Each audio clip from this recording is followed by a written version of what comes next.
Okay. I'm recording. Give me a minute. I know you didn't puke it out as much when you introduced him.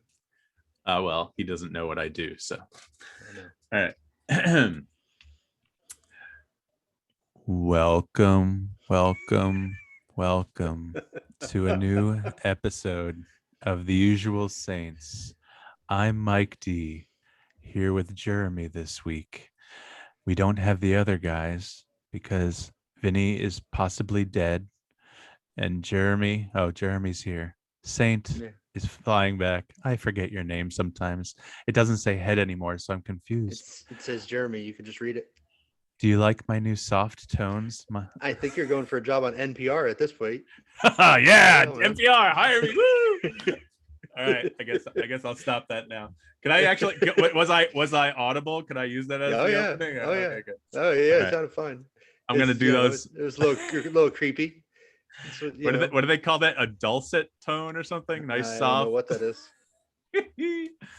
All right. Well, welcome to The Usual Saints. Again, I'm Mike D in my normal voice, and Jeremy's here. Saint is flying back, theoretically available for the next show. We will see. He's on a plane, right?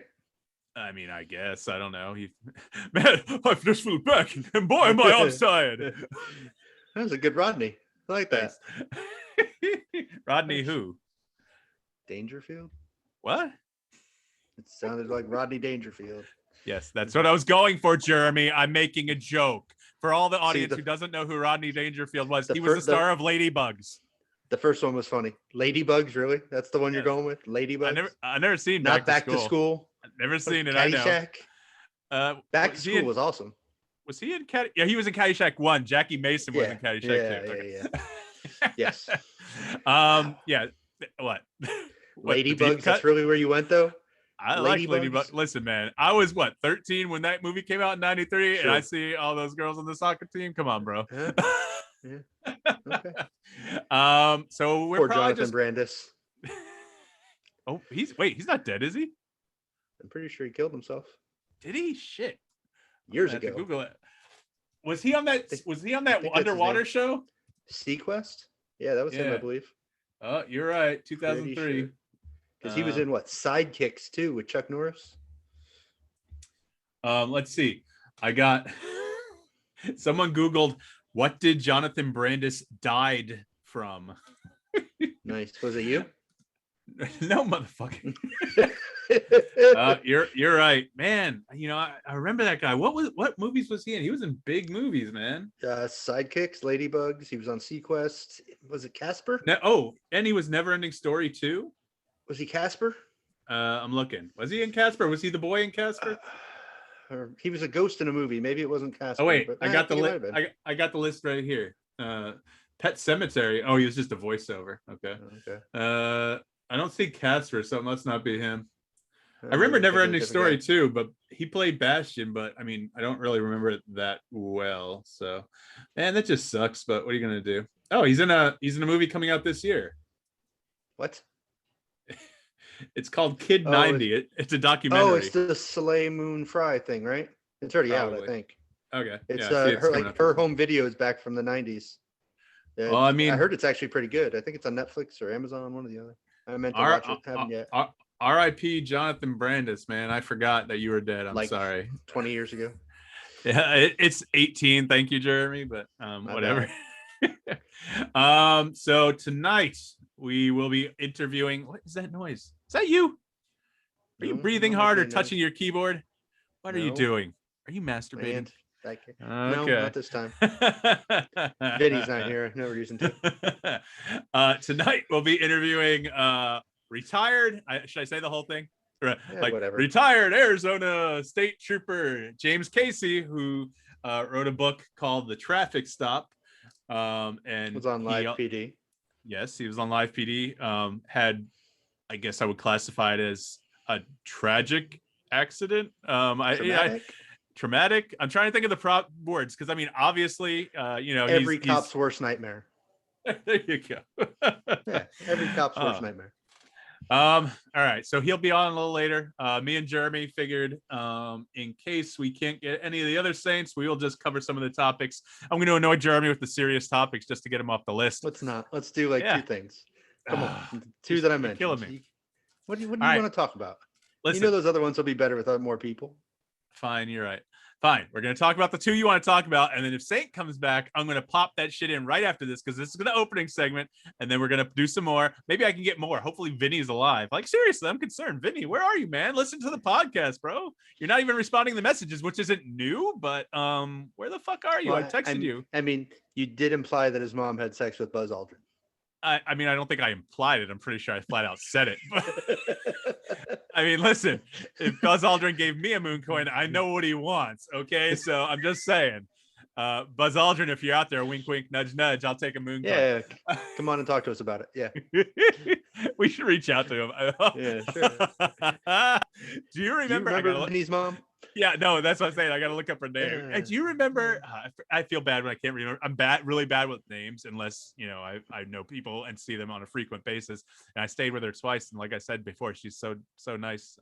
You know, so anyway, bringing us down. Jeremy, what topics did you want to cover in your segment along with the interview with James Casey? But if it's just the two of us this week, let's see what goes on. Just the two of us. We can make it if we try, just the two of us. Wait, am I going to get sued for singing that? Maybe. Let's see. We'll get kicked off of our platforms. Mike Myers and Mini-Me. Anyway, so you had the woman that got charged with embezzling for the VHS tape. What the hell is that about? So, I mean, listen, this is like one of those things that I put on in December of last year, but... no, it was like last week I saw it. Yeah. So I think she went to renew her driver's license, I believe. And when she got there, they were like, oh, well, you have a felony warrant for such and such. And she's like, what the fuck are you talking about? Well, yeah. And so she looked into it more. And let's see what happens. She was charged with a felony for not returning a videotape to a place called, what was it called? Movie What was the name of the place? Movie Place. Oh, fuck. Movie Place was the name of the fucking business.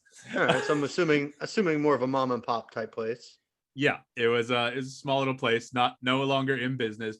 But so what the hell kind of charges did they have on her that she got a felony? How much did they say she owed them? Well, listen, a video. And the name of the the thing that she allegedly didn't return was Sabrina the Teenage Witch. So it wasn't the one on Netflix. It was probably a copy of maybe an episode or two. I don't know that there was a movie version, but I can't remember if there's a movie version or not. I mean it might have been a whole it might have been like an entire season or something, or the entire show. So the value of it might have been higher. No, I don't think not so. To anyone who actually watches shows, but no. but I don't think it was an entire thing. I'm looking right here. So there was a film version, but okay. all it did was serve as the pilot for the TV series. So that's all it was. Okay. It was a lengthy pilot. It starred my girlfriend, my 1990s girlfriend, Melissa Joan Hart. Clarissa Explains It All. Shout out. Yeah.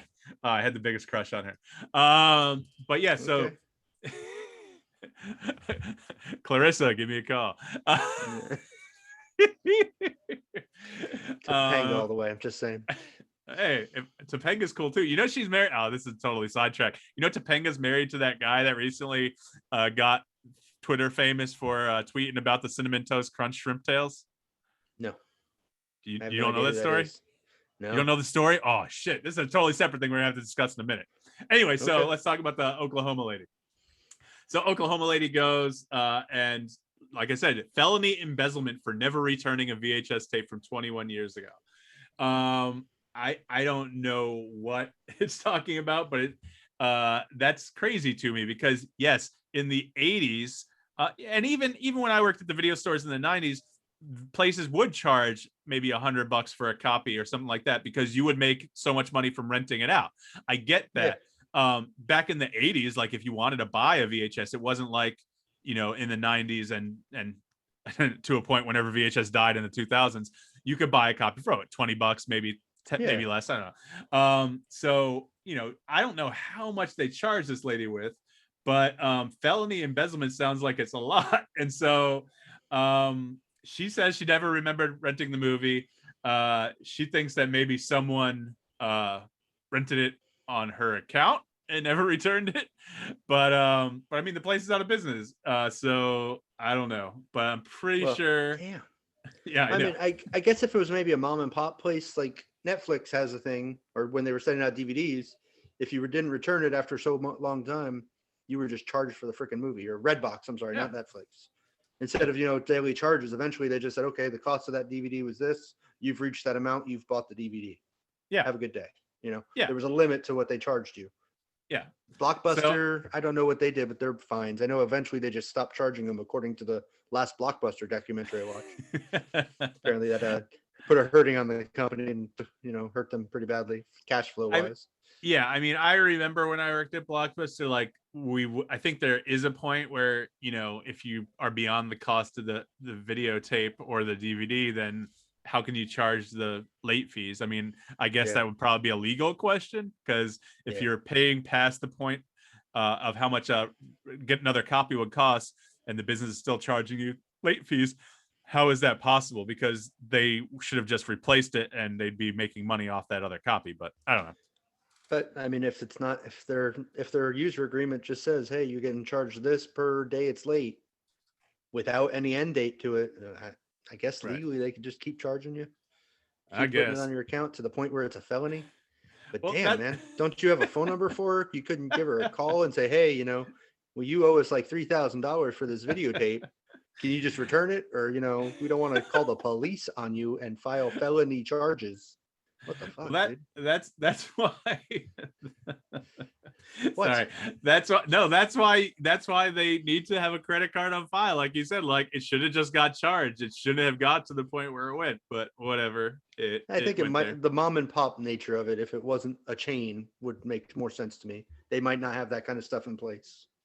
But I mean, keep a copy of a credit card number on file, even with one of those machines where you go chick, and you have to do the carbon copy of the fucking credit. Have you ever done those? I had to do those. There's no keeping a copy of shit. Yeah, I know. They fade pretty quickly. I know what you mean. Yeah, I mean, you're lucky if you can read the number so you can, make charges. Right. And get the money from the credit card. Listen, the lady obviously is not going to jail. I mean, I think they said they could still press charges, but I mean, at this point with that's a lot of publicity. Does the lawyers in that county in Oklahoma really want all that, or just let it go? And well, hell, if the business is out of business, who's she paying? Exactly. I mean, I guess the state for charging. I don't know, but all right. So the shrimp tails thing. I can't believe you didn't hear about that. This guy. Let me look it up. I want to make sure I get his name right, but he's the guy who's married to Topanga, and that came out after. Let's see, shrimp tails and cinnamon toast. Jensen Karp, that's the guy's name. It was in March, so he tweeted out pictures of a box of cinnamon toast crunch, and there were shrimp tails that looked like they were coated with cinnamon and baked, and so it's his opinion that they were somehow baked into the box. And instead of doing the right thing, Cinnamon Toast Crunch or whoever their parent company is didn't really, or General Mills, they didn't just reach out to him and go, oh my god, I'm so sorry, how can we make this right?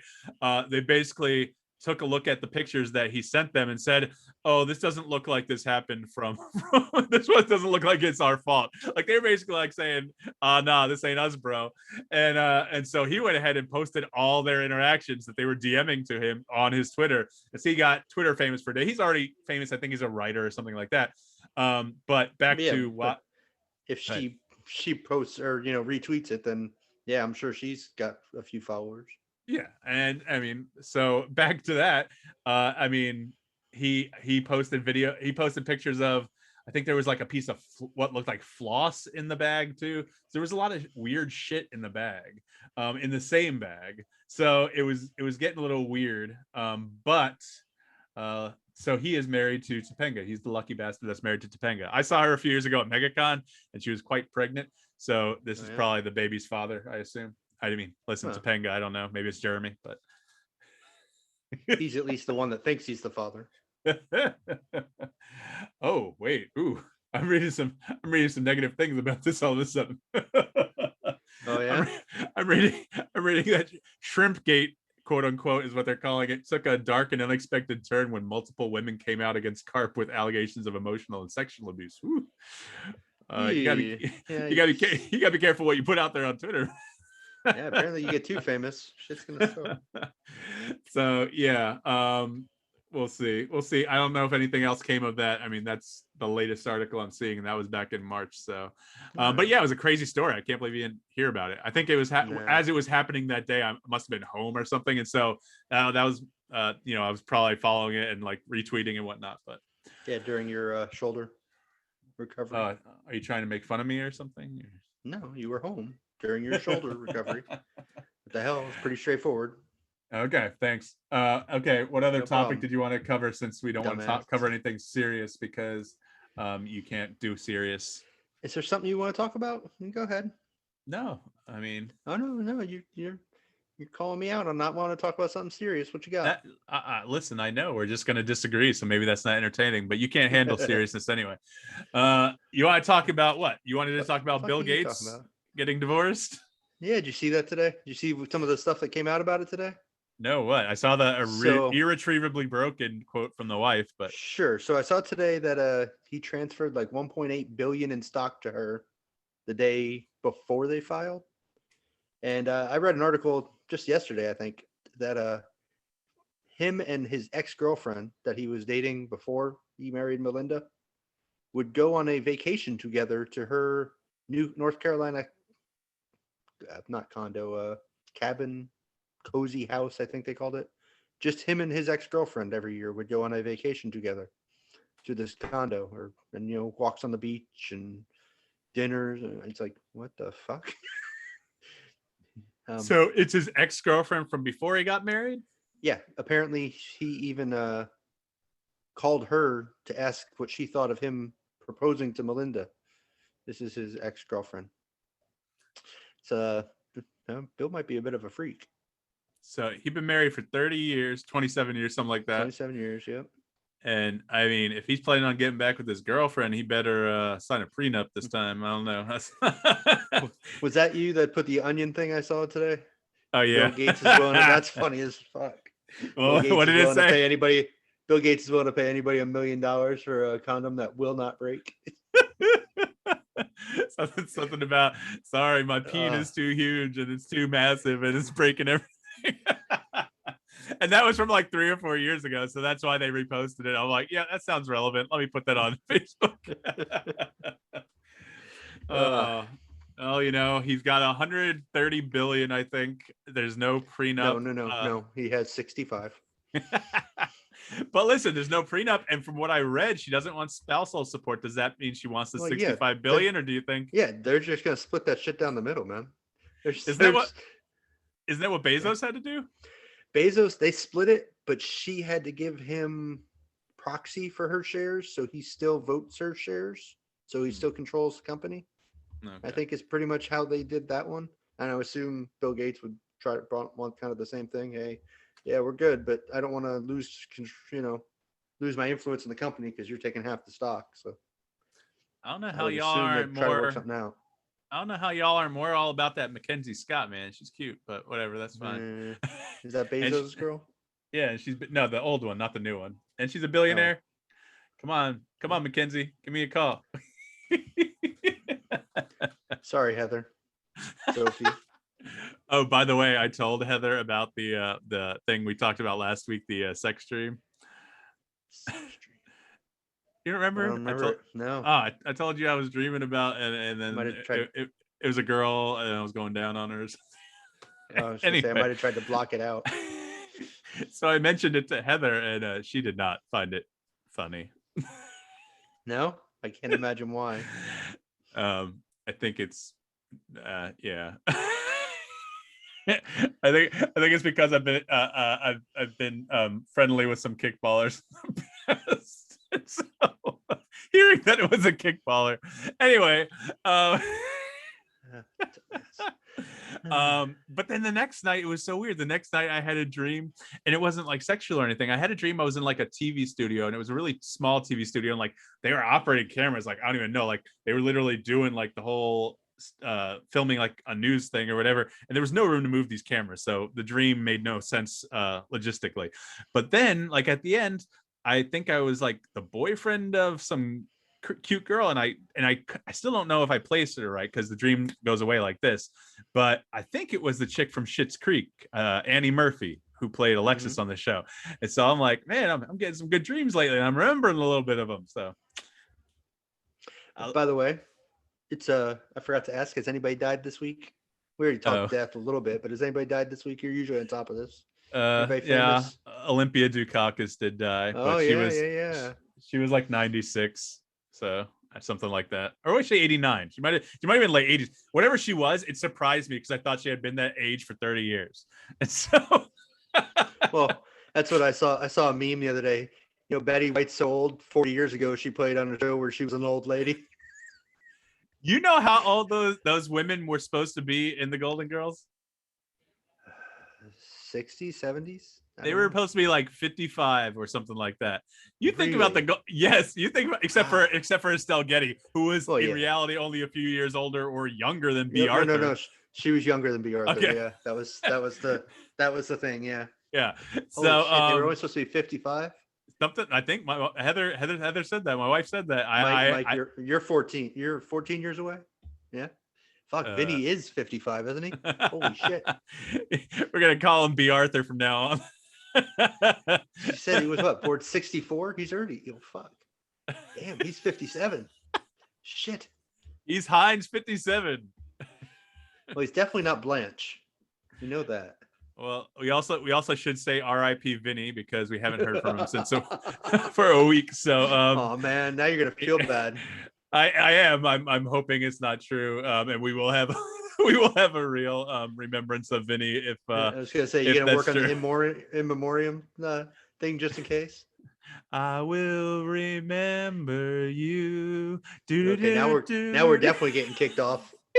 Fucking singing, can't stop this shit. Listen, man, you should be able to do that. Like, you can't play what other artists say, but you should be able to like freely say things. They can't control my words. They don't own my words. I'm gonna be a little disappointed in you if this episode does not have an in memorandum. That's an easy word for you to say. If you don't have one of those at the end of this episode for Vinny, I mean, you gotta do it. I can't do it until you say the word correctly. In memoriam? I don't know. Fuck. You can't. You're thinking about it. You can't get it right. In memoriam. No. In memoriam. There you go. You got to have that now. You know that, right? It's got to be there. At the end of the episode, there's got to be like a 2-minute montage of Vinny's best clips. At this episode? Yes. But I don't know if I have 2 minutes of good Vinny. Could it be like 1954 to question mark? 1954. Here's 1964, bro. Yeah, why are you aging him up like that? I'm just saying. Yeah. I don't know. Is that all you want to talk about? He's not going to listen to this. No, he doesn't listen to any of the podcasts. He's not listening to this. It's all right. It'll be fine. No problems. It'll be fine. I don't know. Right. What else did you want to talk about this week? I didn't ask how your week went. No. I mean, whatever. It's been really busy. Yeah, just work. Yeah. You got a haircut. Yeah, I gotta look pretty. Did you do it yourself or go to the salon? You were saying beforehand how pretty I looked, but you don't want to say it on air. I get it. I don't think that happened. I went to Sport Clips in St. Lucie West. I brought my dad there, and he actually enjoyed it. So I think he'll be going there. So you ever been to Sport Clips?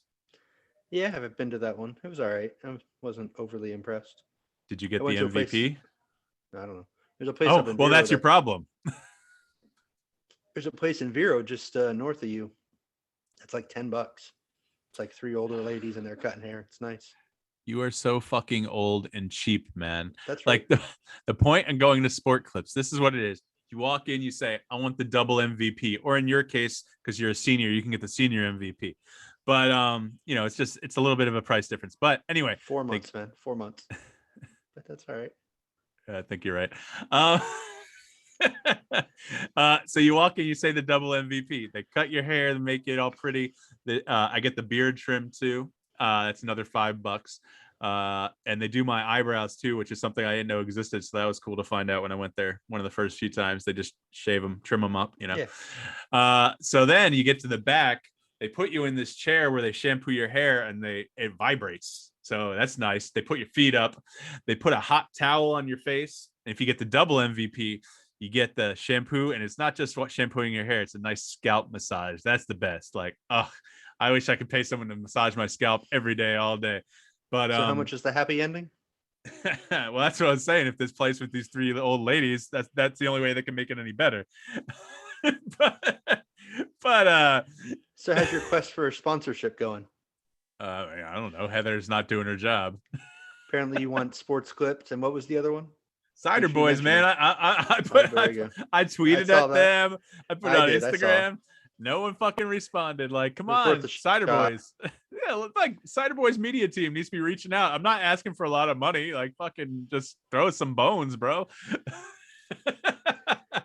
We'll take a 6-pack a week, man. We'll start there. Did you see that? What's his name? We Speak English Good, Mike EP. Did you see what he put on Facebook? 1 million listens. Yeah, man. Yeah, he's on SoundCloud, I guess, and he got 1 million episode downloads, man. So, congrats to Mike EP.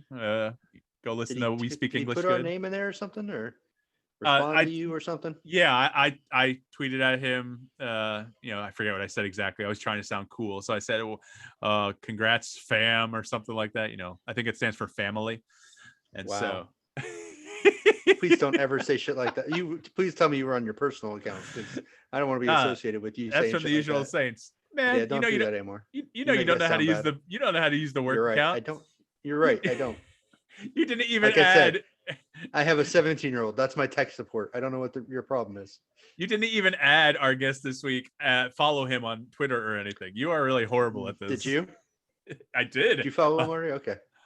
Yeah, I had. Someone had to. I was using my personal account to contact him. What do you want me to do? You can sign into the work account and just switch between them. It's really easy. I don't know how to do that. Facebook does that shit to me automatically. It annoys the shit out of me. I forget what we were talking about. Do you remember? Oh, Mike EP. Yeah. Congrats, Mike EP. And We Speak English. Go listen. He does a nifty little podcast. Yeah, see, that's what doesn't make any sense to me. So I've been listening to the Shuley show lately because I'm catching up when Howard's not on, and I have a few episodes to catch up on. But they use drops all the time, man, and it's not just drops that they've recorded. Like they're using like Hank Hill from King of the Hill. They're using they're using other ones, and I'm just like, I mean, they don't they don't make a ton of money, so they're not paying every time they use it. Like, I feel like there is a fair use doctrine to be able to use drops like that. But I don't know. Like every podcast group I'm in, it says they're like, oh no, you can't use anything like that. But I almost feel like they're talking more about music, because I know music's a big thing. And for real, I hope Anchor doesn't try to remove my shit just for singing 2 songs. But like, well, I know I mean, Big Brother, they're always telling their contestants or house guests, whatever the fuck you want to call them, that they're not allowed to sing because they don't want the music on the show. So, but I would assume neither one of us have the rhythm or the melody to catch their computer check of whether we have music in our episode or not. Hopefully. Do you think I need to bleep it or cut it out totally before I? You should just bleep like every other word. That would just make it sound. That way, it just sounds weird as fuck. Yeah, that's the way to go. I'm just gonna bleep the whole thing because we really didn't go that long. It's gonna be like bleep. No, like I said, every other word. Just make it so it's you can still tell what it is, but it's not there. Yeah. Every other word. It's easy for someone to say who fucking doesn't do any of the editing. You're right. That's why I'm saying it. Yeah. Eat a dick. No, where's my camera? There it is. It's in front of you. Right I forget. I moved it and I'm looking at my screen, so I'm like, where is it? Did you see that? Did you see that video of the guy in Chile? Some robbers tried to rob him at a gas pump. I saw like the start of it. I don't know if I saw the whole thing. What's he doing? It's only like 10 seconds long, bro. You need to fucking watch it when I send you something. So you sent it to us. I think I did. I'm pretty good about it. Unlike you, when you want to talk about something, I send it to the group so everyone can look it up. Like this. You mean when I had to send you the name of the guest 6 times? You sent it once. You never sent an article link, but that's fine. I did. Okay. It was still in the chat. You just gotta go back and look for it because you just didn't open that's it a lot when of I work. told you to. A lot of work. Yeah. What I'm saying is like this John Kerry topic you want to talk about because you're biased against everything else I put on the list, and you're like, look at NYT article, and I'm like, what article? Provide me a motherfucking link, and you still haven't done so. You're right. Thank you. That's the first time you ever said that to. It hurt. It hurt a little bit. I'm gonna feel that one tonight. All right, back to the Chile. It's Chile, right? Chilean. No, but when you say the name of the country, Chile. I thought it's not Chile. I thought I've heard Chile. If you're a douchebag, yeah, sure, it's Chile. I'm pretentious. I'm pretentious enough to actually have working internet. Pretentious is the word I was looking for. I just didn't get there.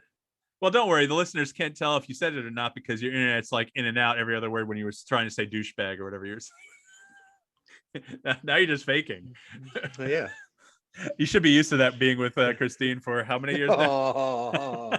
It's coming up on 10 years, right? Yeah. Yeah, next week. Congratulations. I told you to run. Thanks. Wow, you're a dick. Anyway, so that's funny. I told your wife the same thing at your wedding. So this guy pulls up to a gas pump. I don't see that part, but he's already at the gas pump filling up his tank. And these dumb shits pull up in like this white minivan or white van, whatever you want to call it.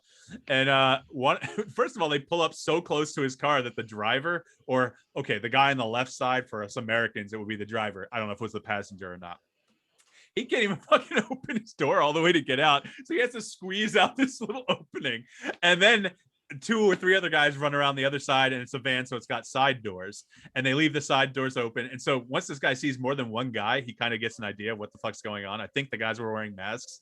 And he just takes the gas pump out of his car and fucking starts spraying them with gas. and they're like, oh. And then they all jump back in the car. And since the side door is still open, he just fills the fucking car up with gas, and they start driving away. But he's still pointing. He's loading that motherfucker up with gas. So I'm guessing they either got really exposed to a lot of fumes and got really sick, or maybe they got caught, or maybe they're dead. I don't know. I didn't really see the follow up to that story, awesome. But I thought that was a clever way for that guy to think fast on his feet. So yeah. I don't know that I would spray gas around if someone tried to rob me at a gas station, but not a bad idea.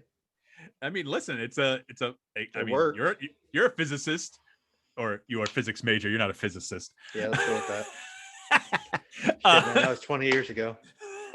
I mean, listen, gasoline theoretically could or would be lethal if left on you and you're inhaling it. So, I mean, that's a deadly weapon you're spraying at someone. And if they're coming at you with weapons or not, man, if they're trying to take what's yours, I think you have the right to respond in force. So, sure.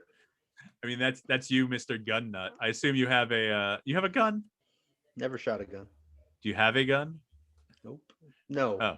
I never shot one, but I got 6 of them.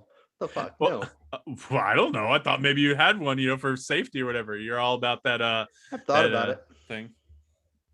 You know what? I've been thinking about it lately.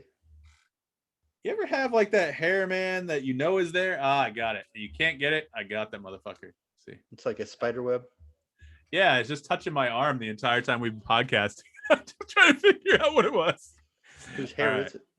I don't know. Probably Heather's. I think it was red. I don't know. Maybe. I don't know. Oh, I went to trivia last night. That's something we can talk about. How'd you do?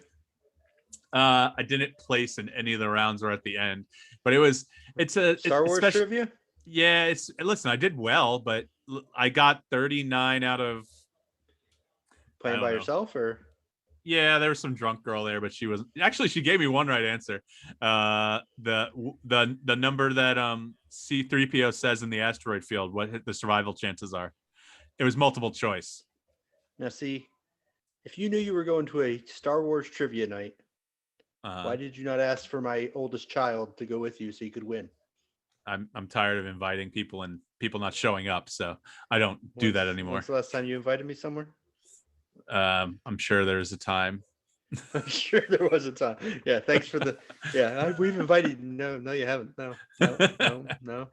No, we invited you, but we got COVID. No, we got COVID. Yeah. I did have COVID, and your wife said that your youngest son would freak out because I haven't tested negative, which I still haven't done because I'm not going to get bothered getting testing anymore. Why? Dude, I went the last 2 times I went, it was inconclusive, and then I went. I thought I've told this story, and then the third time I went, I mean, after those 2 times, I was scheduled an appointment at CVS drive-through, was waiting in line for literally 30 minutes. The line wasn't moving, and we had just gone shopping, and I thought it was going to be an in and out procedure like every other time I've been to CVS, 10 minutes max. But it wasn't, and so we had groceries in the car. I'm like, fuck this, and I left, and I'm like, I canceled the appointment. They're like, why are you canceling the appointment in the app? And I said, one of the options was actually too long of a wait. So, I mean, obviously this is an issue for them, but I never experienced that before. So, I mean, I just haven't gone back. And what's the point? You know, they say after 10 days, you're not contagious anymore. I'm double vaxxed. Wife's double vaxxed. My kid will be double vaxxed soon. Well, I mean, whenever they approve that. So, I think they were proving the Pfizer for him this week, maybe. Yeah. Is the theory. I'm the idiot that's going to go get their child vaccinated, Jeremy. Okay. I don't think we've talked about it yet. I don't know if they're going to or not. Oh, well, no, you talked on a previous show about stop touching your computer. I can hear it. I can see the webcam shaking, so I know your hand's resting on it or something. I don't know. Is it resting on a cat or something mobile? There's no cats in my house. Yeah, there's no pussy for you. Evil creatures. Shit, where was I going, Jeremy? I don't know. Were we talking about trivia? No, that was before. No, you were making fun of my kids. Which one? You were making fun of us, so whether we're going to vaccinate them or not. Oh yeah, no. You said I can't believe people would want to vaccinate their children. No, I couldn't believe they wanted them to be part of a test vaccine of their children. Is this not a test because it's emergency use authorization and not full FDA procedure? Or? At least there's been some testing. Now it's at least, a little further along. Right. I don't know that I'd want my kid to be the first one to take a vaccine. I don't know about you. I don't know. We want to get her vaccinated to get some semblance of normal back, but I'm available, motherfucker. You can talk to your what is he, 10 years old now, that kid? 13. You don't even know. I'm gonna text that motherfucker right now. He's 13. Hang on. I got his number in here. Shut up. I'm gonna do this live on the podcast. Shut up. Chris Worth, your dad. No, I can't say your dad.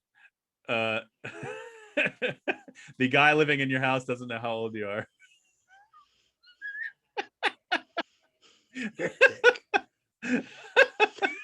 I got the answer right. You thought about it. I got it right. You can't read my text, but no. it says the guy living in your house doesn't know how old you are. I haven't sent it yet. I'll debate it. I saw that.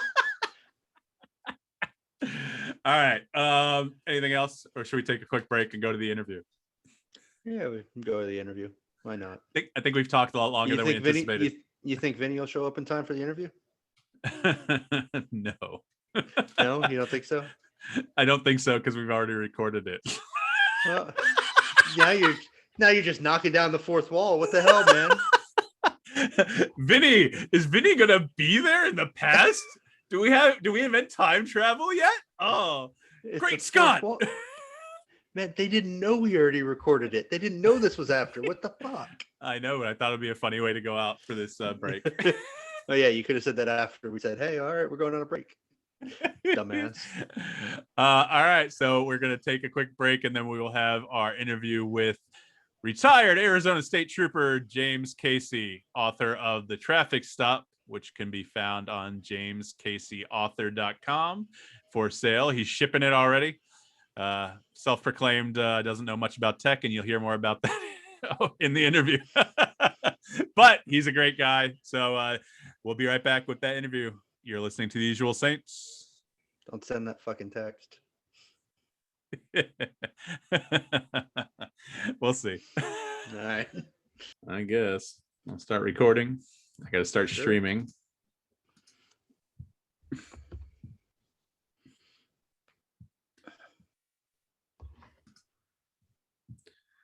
theoretically streaming. Let's see here.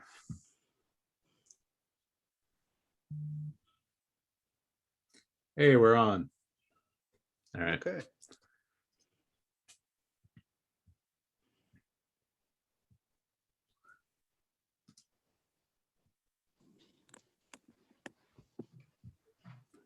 Hello. Hey, how you doing? Can you hear me? Yeah. Okay, cool. I'm Mike. Jeremy's the guy you've been communicating with. Hi, nice to meet you. How you You doing? too. How you guys doing? All right. Thanks for coming on. We'll get started in a minute. Just have a little interview, see what's going on. We were hoping our other guy Vinny would come on, but we haven't heard from him, so we don't know what's going on there. All right. There was a tornado in Atlanta this week. I don't know. Oh, yeah. Right. It might It have was, been him. Who knows? We cracked our first day of 100 degrees today. Oh, Yeah, that was brutal. Too hot already. No, thank you. It was 93 here today, and I was like, nah, that's too. yeah. All right. Jeremy, should we just start or Sure. wait for Vinny or all right, let's just start. We don't want to waste at this time. point, if he shows up, he shows up. Yeah, if he joins, he joins. All right, I'll just start going. Are we doing like we come back from break, Jeremy? Did we say that? Sure. All right, we're gonna come back. We usually start welcome, blah blah blah, but we're gonna act like we're coming back from break and then fill in the beginning bit afterwards. Oh, okay. Oh, that's fine. It's a whole podcast thing. I'm sure you've been, so all right. Yeah. How long do you guys usually do? Well, that's a good question. We've done 15 minutes with a politician who only had 15 minutes to spare, which is fine. And then we've done 2 hours with a cosplayer. So we're all over the place. All right. We kind of let it go where it's going to flow naturally and whatnot. We don't want anything to feel forced. So, Sure. if at a certain point we feel like, not that it's run its course, but, we want to get there. We want to make sure we get a good interview before everything kind of tunes out. And so, we'll see how it goes. I know Jeremy's got a lot of questions. I've been reading up on you.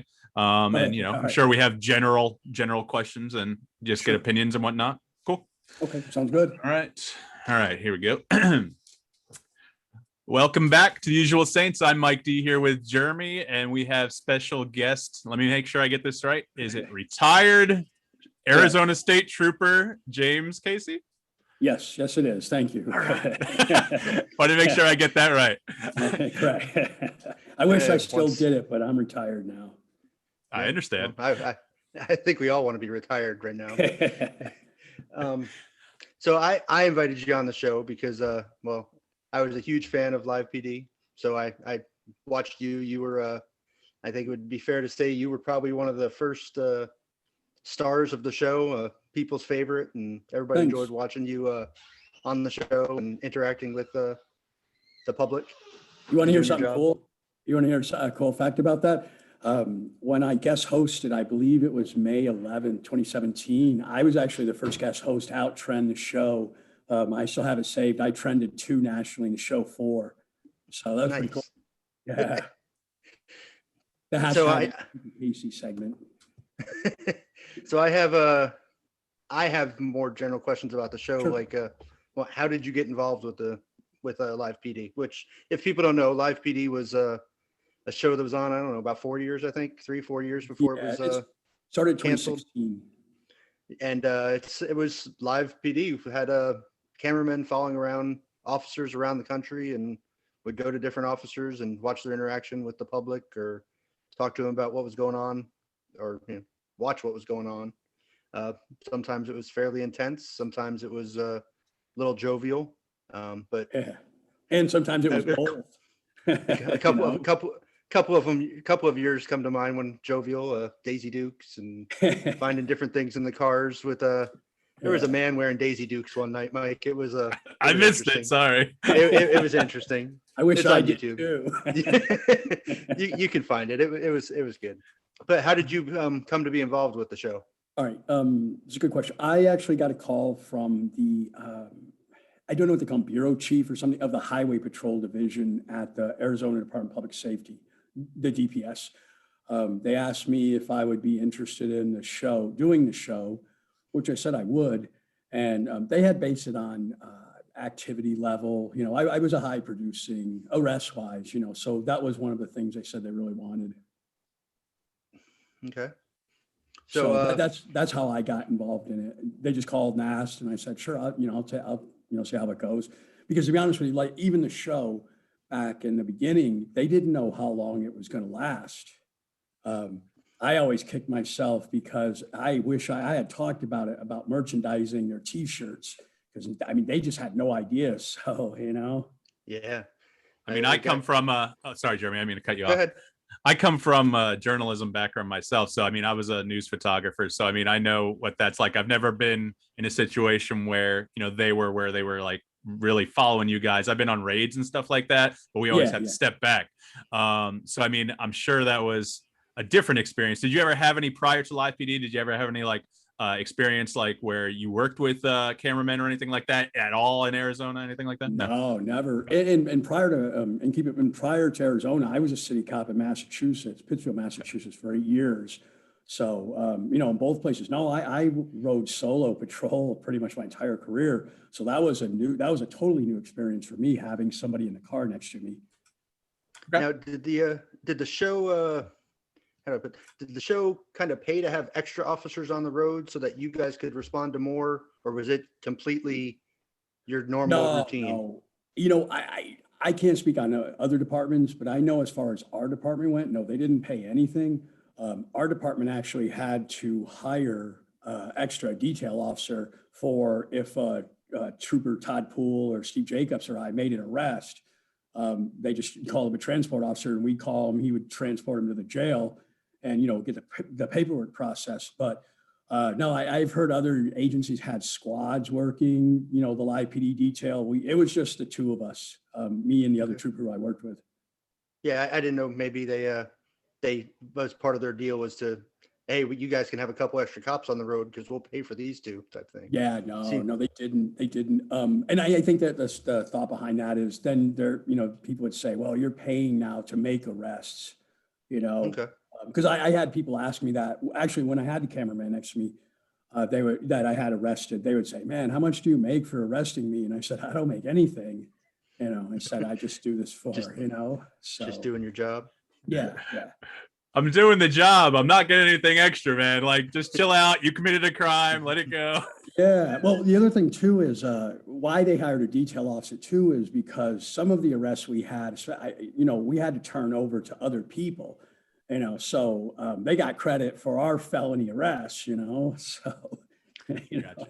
and they didn't have to write the paperwork. That's what the worst part of it was. So that's not to be able to get you back on patrol. They had someone else come pick them up and transport them for you. Yeah. Watching you do paperwork wouldn't have made good TV. Yeah, no. Turn it into C-SPAN all of a sudden. Yeah, no, I don't think people want to see a 2-hour DUI, No.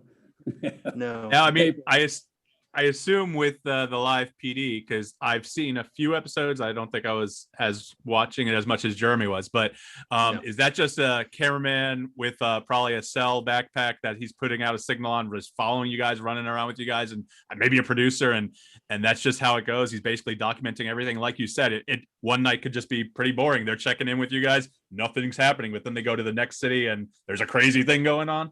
Yeah. No, actually, well, okay. There was two ways they did it. On live nights, which in the beginning it was just Friday, and then when it became Friday and Saturday, I had a full car with me. I would have a cameraman, I would have the supervisor, the camera, the crew supervisor, and then an audio visual guy that, in case something. And if you ever saw it in the cars, it looked like they had takeout boxes, 4 takeout boxes on the top of the cruisers. That's how they got the satellite feed.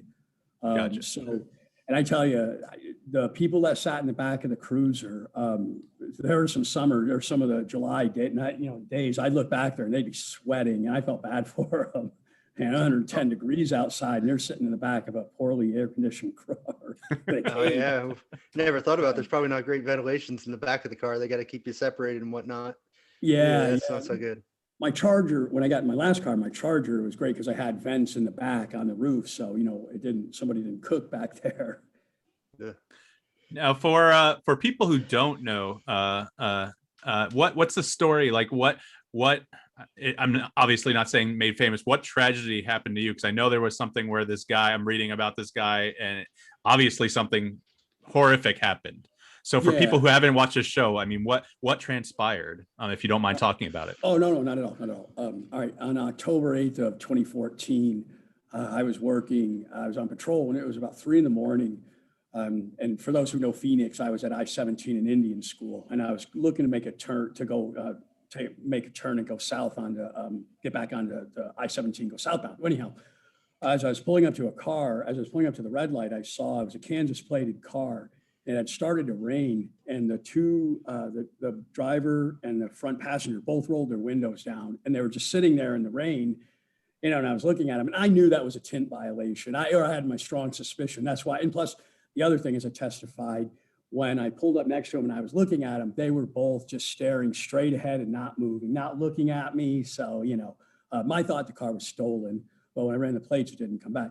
So anyhow, the car made a left, get on the freeway. I didn't want to spook it, because if I flipped on my lights and it took off and went into the city, I wouldn't have been able to chase it because it was an equipment violation. So what I wanted to do is I wanted to commit it to the freeway, and then I could get it. So what it did is, when I U-turned, I got on the freeway, I got behind it, and the windows rolled up, and it was limo tint all across the vehicle. In Arizona, the front two, driver, passenger, they have to be 30 to 33% tint. So meaning only 30 to 33% of light can come in, you can see. Anyhow, so I pulled it over, I got behind it, I pulled it over, and it pulled into a Nighton parking lot in Phoenix, just a little north of McDowell. And I walked up to the car. There were 5 people in the car. The driver, she was very scantily dressed, and the other 4 in the vehicle, they looked, I could just tell from my training experience, they were gang members. And so as I was looking at it, was a female driver, female front seat passenger, Ramon Bueno, then his girlfriend, Valeria Jaime, and then Danny Vargas sat next to him or her. So the driver, as she was getting her information to me, I was looking around. Well, Ramon, who was sitting behind her, started moving around. So I told him to stop. I had her roll the window down so I could see what he was doing, and I had everybody put their hands where I could see him. So as the driver is getting the information, I'm looking at all these people, and I asked her, I said, hey, how long do you know these people? And she's like, oh, I'm good friends. And I said, who's the person next to you? And she's like, well, that's Cookie. And I was like, no. I said, is that a real name? And I said, I want a real name. What's her name? She said, well, I don't really know her. And I said, I said, well, how long have you known him? She goes, well, I just met him tonight. So right there, I was actually suspecting human trafficking. That's where I was going to with that when she was saying, because it fit the profile. So I get those two, the driver and the front seat passenger's name. And as I go back, I hand my notepad, and Ramon Bueno, wound up giving me a false name. Valeria gave me her name. Well, Danny Vargas, as I testified, he was laying with his arms, across the door frame like he was sleeping. And I was putting my light on him, he wasn't responding. So I said, hey, I said, man, if you're not going to respond, I'm going to call an ambulance, because, if you're that out of it, you're a medical emergency. And he just looked at me and he said, I hate cops. And I said, yeah, so do I. Sign the form. And, and exactly that. And the jury, when I said that, the jury laughed too, because I have, as I explained to them, I've calmed down some of the angriest people when they scream that. And I go, yeah, me too. And it's just a way to throw them off. So none of them laughed. They all just sat there stone faced. Vargas gave me a false name. So what happened is I got my backup there. Officer Ray Cruz and Officer Mike Alfano, they showed up. Mike went to the back of the vehicle. Ray went to the passenger side, and I went to the driver's side rear. And I was asking, because like I said, Ramon gave me a false name. So I was figuring he had just traffic warrants or something. So as I was talking to him, I said, that's not your name. And because one name came back false, no record found, and the other one came back deceased. I don't recall which one gave me which, but that's the way it came back. So I told him that, I said, man, look, let's give him a false name. Well, I said, give me your social security number and I'll run it. And he said 60, and 602 is a Phoenix or an Arizona one. So as he said 60, I started to lean in. And when I did, as I've said over and over. I just heard an explosion. I got spun about halfway around, and I just saw the look of terror on Trooper Mike Alfano's face. And then the next thing I remember is Trooper Ray Cruz over straddling me, screaming, Casey, are you there? So what had happened was, well, after I got shot, let me back up. So after I got shot, the car took off. Well, the driver, she didn't know that hotel very well because she could have made an immediate left and been out on the frontage road and gone.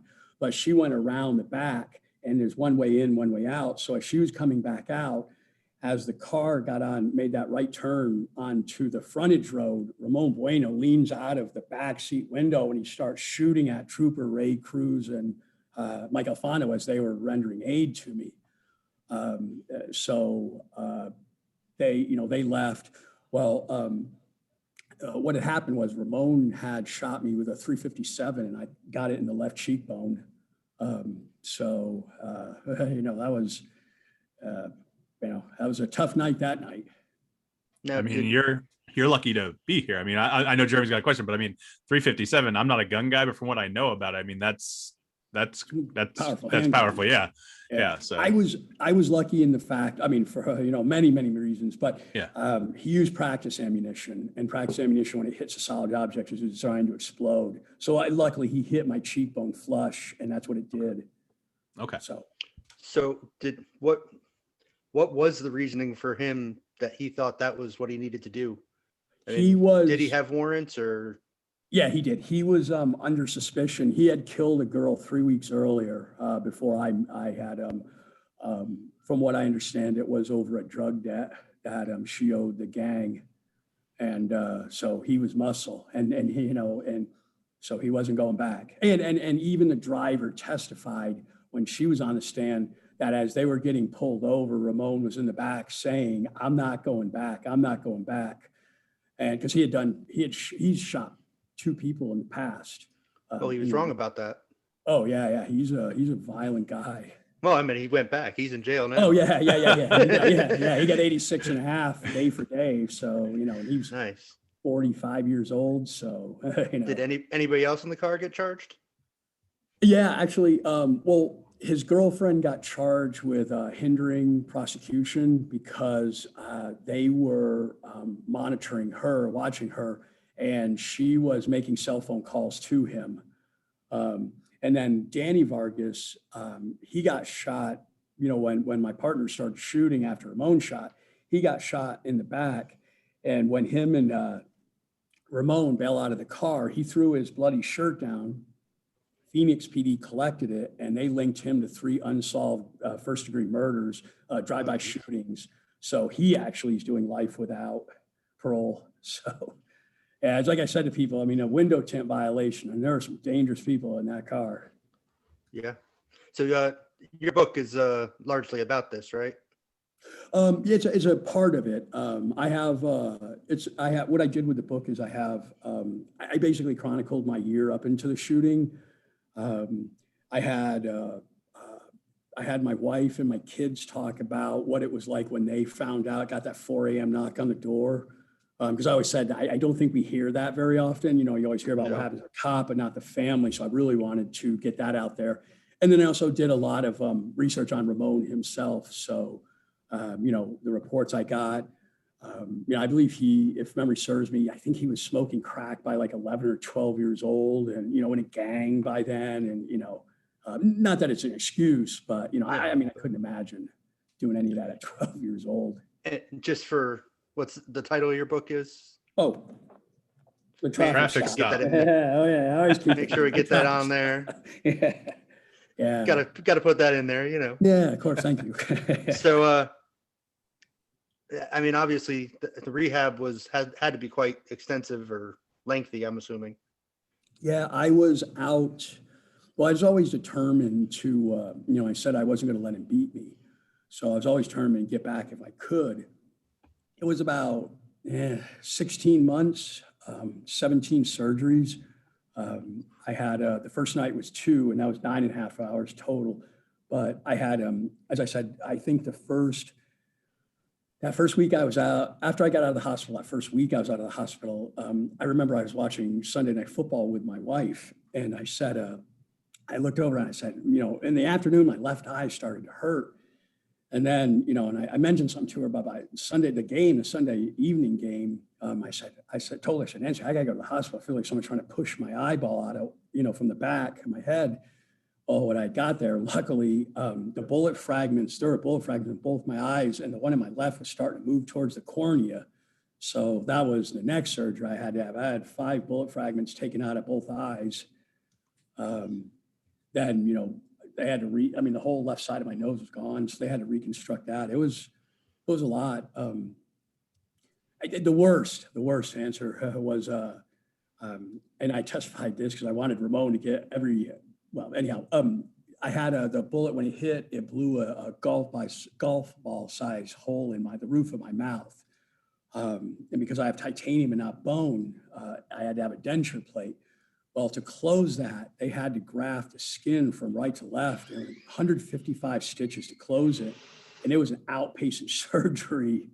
I told the jury, I said, think about it, when you get a wisdom tooth out, you get 2 to 4. I said, I had almost 40 times that amount. So, wow. That was the worst. That is crazy. So how do you, like you said, you always wanted to go back to work. How was that first traffic stop back on the job? I mean, how do you walk up to that car again, or any car again after that? Yeah, well, when I first went back to investigations, special investigations unit. I was there for a year. I didn't really care for, or a year and a half, I believe. No, it was about a year. I didn't really care for it. It was more of administration than criminal. So when I went back to patrol, yes, to answer your question, I asked to ride with somebody the first night, just to, that way I could be, the contact officer, walk up on the passenger side. That kind of eased my fears. And then, I think after the next night, I worked about a half a shift with an officer, and I said, all right, I'm ready. And I was just right back to it. Maybe I have a screw. Maybe it mustn't knocked the screw loose. I was right back to it. No, I mean, we don't talk about my job too much because I work with people who I don't want to know. My clients, I don't want to know my name, but I work in a field where I deal with a lot of law enforcement, and so I understand what you mean by administrative and reports, and it gets kind of bureaucratic and annoying and stuff. But you got to do what you love, and I'm glad that you were able to get back out on the road. Oh, thanks. Yeah. Well, I mean, just for example, and not to. One of the cases that I was assigned was a chief and an assistant chief in a small community south in Arizona, and they were talking behind each other's backs. And I was like thinking to myself, man, I didn't go through all that surgery to deal with this. I mean, this is ridiculous. You don't need me to do this. So, and actually, I think the second night I was back by myself. It was really cool. Well, not cool, that happened, but I responded to a rollover collision on I-10 by the tunnel there in Phoenix. And when I walked up, I was showing some of the newer officers. It was an older male, and I think he was like 62, 63 years old. And he had a 19-year-old female with him in 2:30 in the morning. And I was pointing out to the guys, I said, hey, do you notice something about that female? And he was like, what? And I said, no, she's not wearing shoes. And yeah, what's that? And I said, prostitution. He's working her, that way she can't run if she, so I was like teaching them. So, it's like, I got right back into it. That guy, 27 warrants, gave me a false name. I told him, you're not going anywhere. I'm going to bring you to the fingerprint. We fingerprinted him, and I think he had a warrant from every court in Maricopa County. So, he was a bad dude. I'm glad I got him, but once I got him, I was like, all right, I'm back and running now. So how many cases come from, tint or, turning into the wrong lane, or just, you just have something doesn't look right about what they're doing? I mean, how much of it is that? And, okay, yeah, something's weird over there. Hey, look, they just, made an illegal turn. I'm going to go see what's going on. That's hard. See, part of it for me is again, I just say, because I testified to it, I wasn't really a big ticket writer. So I wasn't out looking for, I was not looking just to, have a whole bunch of stops and have a bunch of, because I didn't like writing tickets, especially out here in Arizona. There's fines for like, it's like $300 for a simple speeding ticket. I mean, it's a lot of money in my book. Yeah. So anyhow, I would look, as I used to tell when I teach the academy classes, or I would tell a younger officer, I would say, all right, you're on I-17 southbound and you see a 1994, or I guess that's way too old. You see a 2001 Chevy Beretta. And I said, and then as you're about, you run the plates, the plate comes back, mandatory insurance suspended, meaning it's not registered. And I said, as you start to move over, I said, a 2019 BMW goes flying by you at $120 on the freeway. So which one are you going to get? Oh man, I'm going after that car. I said, see, I go after that. I don't care about that. That's probably that's a speed, probably DUI. But I said, that's where you're going to get criminal activity, and that's just the way it was. Don't get me wrong. I would go after the car if it turned out, I ran the plate and it came back, everything was good. Because I did chase a guy in my, he had a Mustang GT and I had a Charger. And I think I caught up to about 130 miles an hour and he blew 2.7. And I was thinking to myself, man, this guy's 130 miles an hour and he's like, over 3 times the legal limit. So that was something that surprised me watching the show, because me and my wife would watch pretty much every week because, it's more interesting than watching most TV, at least for me. I was surprised how different the rules of engagement, or however you want to call it, whether you can chase another car, what, when you let them go, what, and obviously what they were allowed to pull someone over for. Oh, I smelled marijuana, or hey, I this or that. And it was surprised me how different the different police station or different departments rules for how they had to conduct themselves were. Yeah, that's yeah, I don't know. I as far as chasing, I mean, for DPS for us, it was well, I don't know if you saw the episode. It was sometime in the spring of 2017. I actually got the Phoenix helicopter Firebird had talked the black car, I think, ended up in a parking lot. Is that the one? No, I'm talking about. Hey man, I watched the show. I watched every episode. No. That's I'm trying to think of which one you're talking about. This one was at night, and the helicopter was looking for it, and I found it, and it took off on me. Well, because it was in the city streets, I couldn't light it up because once I did, and it took off. I would have to brake. So what happened is we were on the radio, and Trooper Todd Poole and other units were setting up for it. Well, we got it boxed in at the red light, and I never had put my red and blues on, and the guy was he had just been paroled for a child sex violation, and I think he said he had 10 years hanging on his head, and as I said, he dodged a bullet that night because I didn't pursue him, so I couldn't arrest him. I charged him with a misdemeanor reckless driving, but because he wasn't fleeing from lights, he couldn't do anything. Yeah, as far as the smelling marijuana, I don't know about all that. I wouldn't, that I would, I don't know. I get it if you use a probable cause, but I tried to stay safe with, if I had I always had a legal violation. I didn't want to go into court with, well, I smelled marijuana because, I just think a good defense attorney could have a field day with that because smell it. I've smelled people burning grass, and it's you're like, well, what does that smell? And it's some guy burning grass, So I know, I think it was West Virginia. Just their Supreme Court in West Virginia just said that it's not probable cause anymore. Just smelling marijuana doesn't work anymore. Yeah, Massachusetts did that too, just recently because I still keep up with that, and you can't use that plain smell anymore. Those are the legal terms. I did have a question because I remember you saying something before. So, obviously there's things where you have to pull someone over, you see something, you see a violation, something like that. If you're out and you don't see a violation, I mean, is like a suspicious vehicle with no violations, is that enough to run a tag and see something, or is that against regulation? I don't know. No, that's fine. That's a good question. No, as far as running tags, you can do that because I got asked that question on another case I had that went to trial. I mean, Arizona, the jury can ask the officer questions. That was a question I asked. As I said, the MVD, as I explained to the jury, driving is a privilege. It's not a right. So the MVD allows us to run plates. And as I said, we ran plates for the purposes of looking for stolen vehicles, mandatory insurance suspended, which would be, no registration, no insurance. As I explained, you get hit and somebody doesn't have insurance, that's going to cost you money. So that's what we did. Now, as far as a suspicious vehicle, I would for me, I would have to have more with that. If you couple that with, the vehicle sitting in a dark industrial area, I know it to be high crime from drugs, stolen vehicle arrest, prostitution, then I could articulate, reasonable suspicion on why. But, I've seen some of those cop shows where they just pull in and they just light up a vehicle and unless they have a call or something, or they know that area to be high crime or,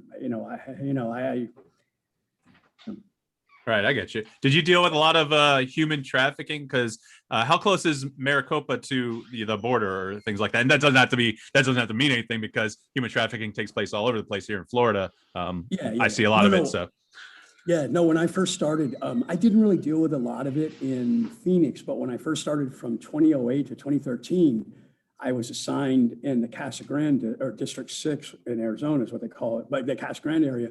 And we covered a large stretch of I-10 and I-8 from from the Maricopa down to we were in Pinal County. So it's Maricopa and Pima County, Phoenix and Tucson. We were in between the both of them.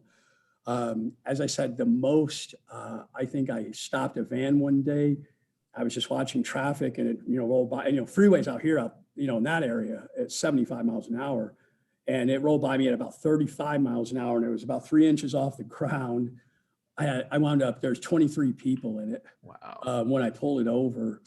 I talk about a case I had where I stopped a car one day for speeding and I walked up and it was a gang member and he had a 16-year-old Asian female in the front, mother, father, grandfather, and the mother was holding a baby. So 5 in the car. And anyhow, I got the guy out and I started talking to him and he's like, I was in the standard questions, how do you know how do you know them? He's, telling me he's their friend. Well, when I went back up to and I was trying to talk to the girl, she was just smiling and nodding her head. So I used a trick, to see if I'd say, oh, snake, or something like that. And I pointed, and she just looked at me and smiled and nodded her head. And I was like, man, they don't speak English and they don't understand English. I called the Border Patrol and they came out there. They arrested the guy for human trafficking.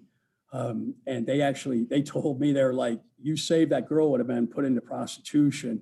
More than likely, they would have killed the old man because he was no financial value to the cartel. And then the parents would have been put to work and they would have sold the baby. So those people had, they would have been, living terribly had that continued, that journey, So I fairly regularly, from those timeframes. Yeah. One of my buddies, Mike Alfano, who was on the shooting of the night I had when Ramon, he and I always joked about the first time I believe I met him, we had a call on I-8 and that was way out on I-8 where it's desolate out there. They had suspicious activity. People were driving by and they saw people, on the side of the road and something's going on. Anyhow, we go out there and we find 300 pounds of marijuana just on the side of the road. They had dumped the load and somebody was coming back to get it, so, okay. And it's tough because because you got to stand with a rifle now, so that's a big amount of money to somebody. So, yeah, I didn't like, I can tell you that I didn't like going out there late at night. I bet. Do you have a case or a bust that you're most proud of or that, I mean, obviously saving a family is, pretty big deal. Anything else that you're like, hey, yeah, I made a difference that night? Oh yeah. Well, the one that I had on live PD, that guy, that was actually he was in a parking violation. I used that industrial area. It was probably about, it was right before the show went off the air. So it was 8:30 our time. 11:30 would be Eastern time. Anyhow, I found a car sitting in a no parking zone. It was an industrial area. It was all closed at that time. It was a 37-year-old man and he had a 16-year-old boy in the car. And I got the guy out of the car, and I started talking to him. And, he was telling me the kid was his friend, didn't know his friend's name. But what made it even more suspicious is, as he's told me, he said, I said, what are you doing? He said, I'm bringing him home. Well, he said, hey, the kid lived in Glendale, and where they were facing eastbound and Glendale was westbound. My other thought is, well, besides, like, most adults don't pick up kids. I mean, that's obvious. But the other one is, if you did, I would have been in a well-lit area, where there's cameras everywhere. So, there's no false allegations. So that was, that right there. Well, anyhow, the guy, when I got there, he was searching for desert locations. He had a gun, knife, meth, liquor, condoms, lube, rope, and handcuffs.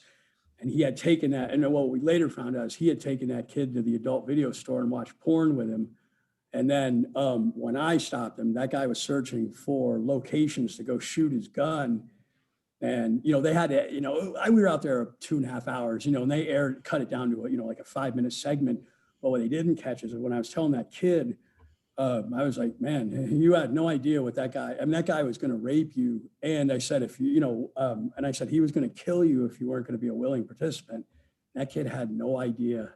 I mean, he was just like, no, how do you say that? I was like, man, right. So that was probably one of the best stops. Of my career. And then I've worked cases like homicide when I was in Pittsburgh. I was a detective there, and I've worked sexual assault where, I always felt like a part of me was part of that case. So, I'd say those cases, definitely stick with me. Right. Do you have any regrets from being on Live PD?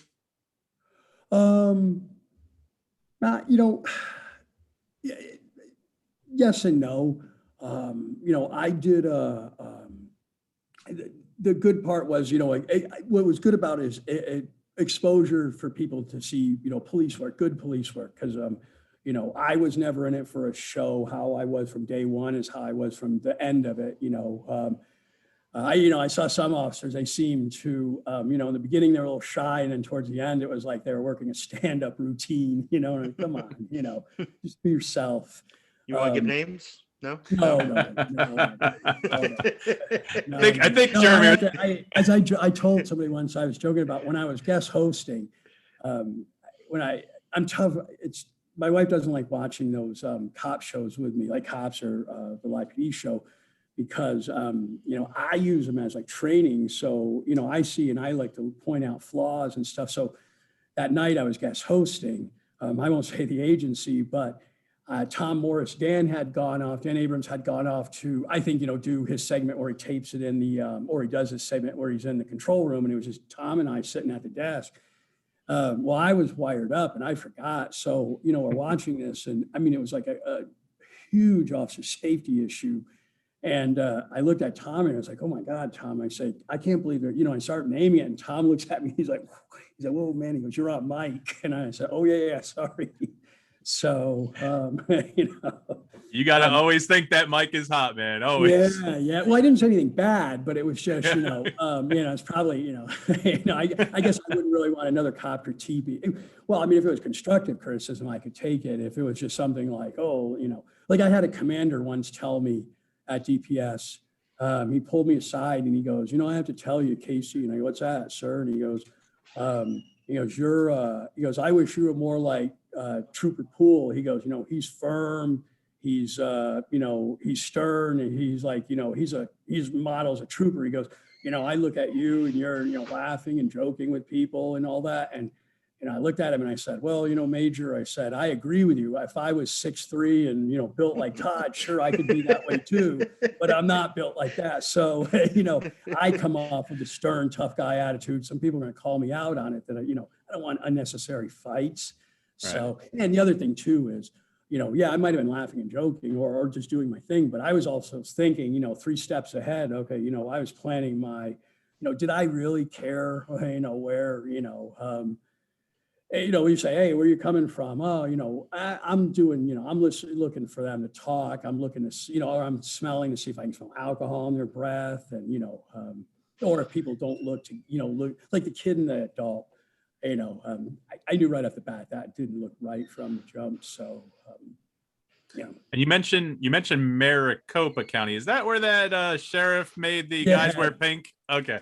Yeah, no, he's gone. He's gone now. Joe Arpaio. No, Right. it's he got beat. I think 1 or 2 elections ago. Paul Penzone's the new sheriff. Okay. And then, gotcha. And then to finish your question, I know I got off on a rant. The tough part with doing live PD is the internal jealousy. That was very, very tough because, especially you figure with cops, you have a lot of type A personalities. And, in the beginning, nobody really wanted to do it. And then once it started taking off in popularity, and then the stories, like I always joke about, the crazy began for me probably early 2017. I get a call from the guy in the supply room or the mail room. He tells me I got a package. And I said, a package. And, keep in mind, I never got mail at work. Why would I get anything mailed to the police department? So I said, a package. I said, I'm not expecting nothing. And the guy, I said, go ahead and open it. He tells me. So he opens it up and he's like, oh, some woman mailed you her underwear. And I was like, and I said, what? He goes, yeah, some woman mailed you her underwear. And I said, all right. And he goes, so you're going to come pick them up? I said, I'm thinking what to add to my collection? Come on. Said, no, throw them away. I said, throw them away. So that's when, but the jealousy, by the time the show was done, they were going to create our own squad for Todd, Steve, and I, and we were getting promoted. It was unreal. It was tough. It was definitely tough.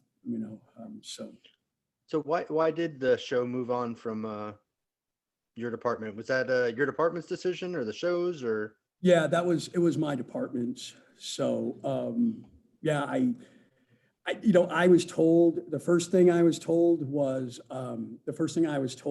my celebrity was the reason they moved on. And then when I reminded them that when they asked me to meet other top law enforcement officials of federal and other state, and I did so willingly, or sick or injured children, and I did so willingly, they didn't really care too much about my celebrity then. Then it quickly changed to finances. It was too financial for us to join or to continue. And then when I was doing research for my next book, I found out the boss, the colonel, and one of the live PD producers was trying to work on their own show. So, I'll let you, I think it was celebrity, but I think it was somebody who was a little jealous of somebody else, if you're asking my opinion. Yeah, because I thought your department always came off in a pretty good light, whereas some of the other departments, the city itself might have not come off so well. Tulsa, especially to me, the officers were great, but some of the incidents they had made the city kind of look worse than I would have thought of as Tulsa, Oklahoma. I didn't realize it was such a tough town, or tough area, Yeah. so much crime, and and I thought that might have had something to do with why their department decided to leave eventually, or It could be. how it works out. It could be. Yeah, no, it could be. I know what was lucky for us is we were state police. So, there wasn't really a city or a town, so we could go in different areas. And, but yeah, I guess I guess I could see that. But then the problem to me, I guess, but I'm looking at it from another standpoint, I think, I guess it does. Yeah, it does political there, because you have the mayor, the city council, they don't want to show the worst parts of the city. And then, and then live PD, you're not going to go out and work an area where there's nothing, because that doesn't make TV. So, right. Hey, Trooper Casey, if you're willing, this is the first time we've ever actually been able to receive a phone call and play it so everyone can hear each other. We have our first phone call on the Usual Saints podcast. If you're cool with it. Sure, go ahead. All right. So I think I have Bob from Florida. Bob, are you there? Yes, Bob. All right. Well, I have Trooper Casey here. Do you have any questions for him or anything about law enforcement? Oh, sure. Well, James, first I want to thank you for your service, and keeping us all safe. I got a couple of questions about, the late development. What's your thoughts on this defunding the police? And also, if you have any comments on the Chauvin trial, if you felt that was a little bit, I mean, he used a little excessive force, but was his punishment a little excessive? All right, the defund the police. I don't, I don't agree with that at all. Being a former police officer, or retired police officer, I don't, these ideas of having unarmed security officers making traffic stops. I mean, I got shot on a traffic stop. I don't understand that. As I said, I had a college student ask me this kind of thing, and as I said to her, I've never been part of a police budget process, so I'm really just speaking off the cuff. Do I think there's areas the police department could cut? Sure, like anything. But that goes to why are other departments not being cut?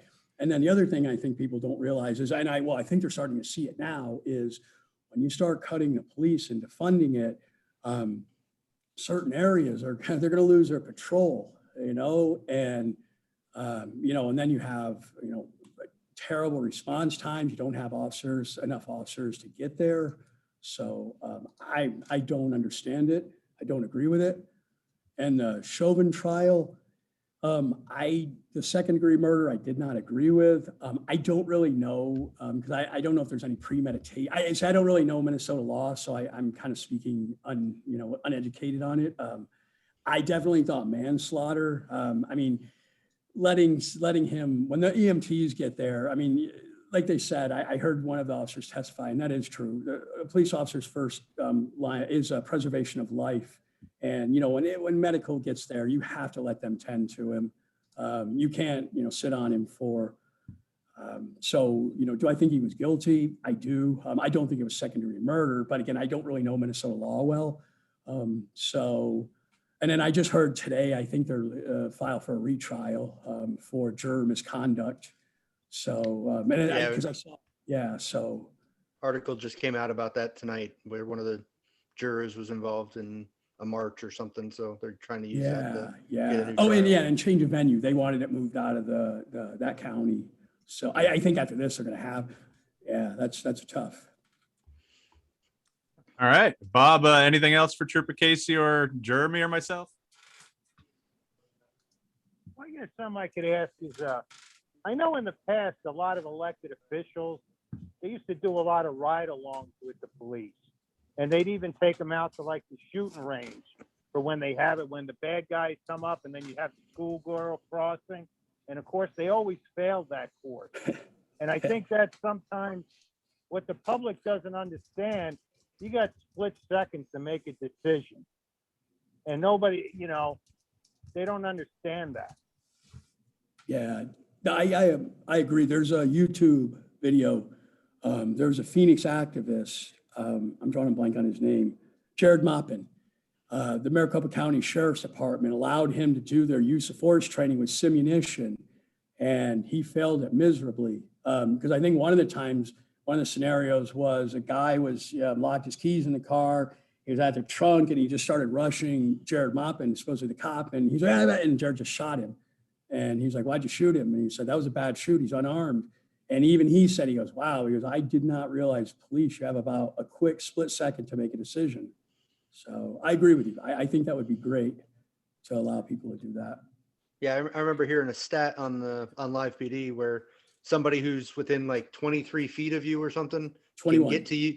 21 feet can get to you by the time you pull your gun and shoot. Yeah, it's So called someone the with a I'm sorry, it's called the Tula rule. Okay. Yeah, 21 So feet. to me, he was way over there. Yeah, it doesn't take long to get from there to here. By the time I pull out my gun, that knife is here. Yeah, I don't think the public realizes that 21 feet's, longer than most people would assume.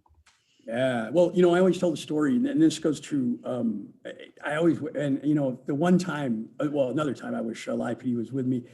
It was 2016. It was the first Tuesday of the Christmas break. They had just left that last Saturday show.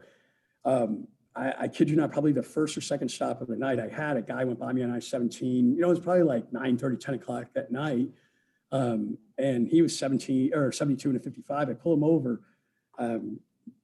I walk up, I can smell burned marijuana, which is, on his breath from smoking, fresh, because I could smell there was weed in the car.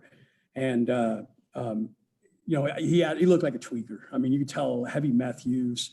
And the car was registered as a 3-day permit, a paper plate, and it was registered to a female in Flagstaff. Anyhow, I was sitting there watching him, as I'm putting him, I'm watching him, and I see him start dipping down like that. His left shoulder starts going down.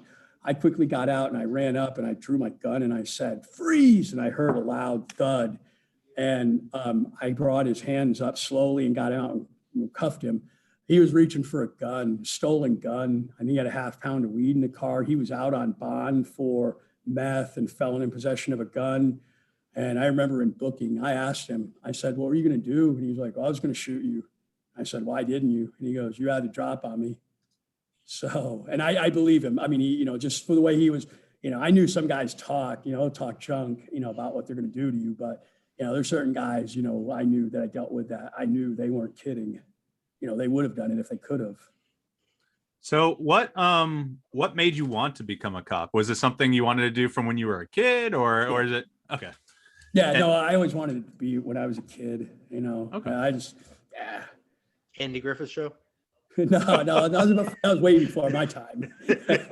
Bro, like you can't say What? Andy Griffith Show. Like this dude is not that old, okay? I watched it as a kid. I'm just there's reruns. I didn't say he was watching it live.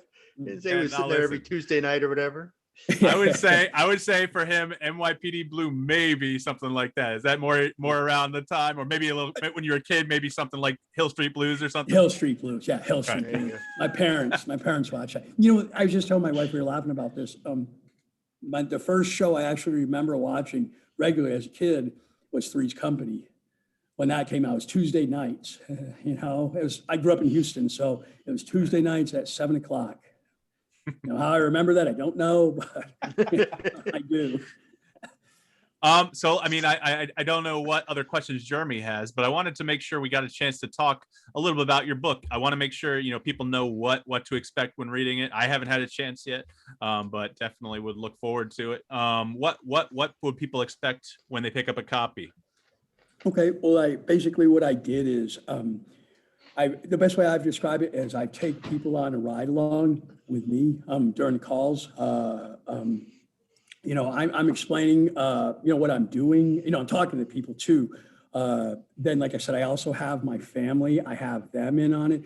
And I'll just give you I use a story, and it's in the book, but I always used to teach the academy when I used to teach the academy class come back from the shooting.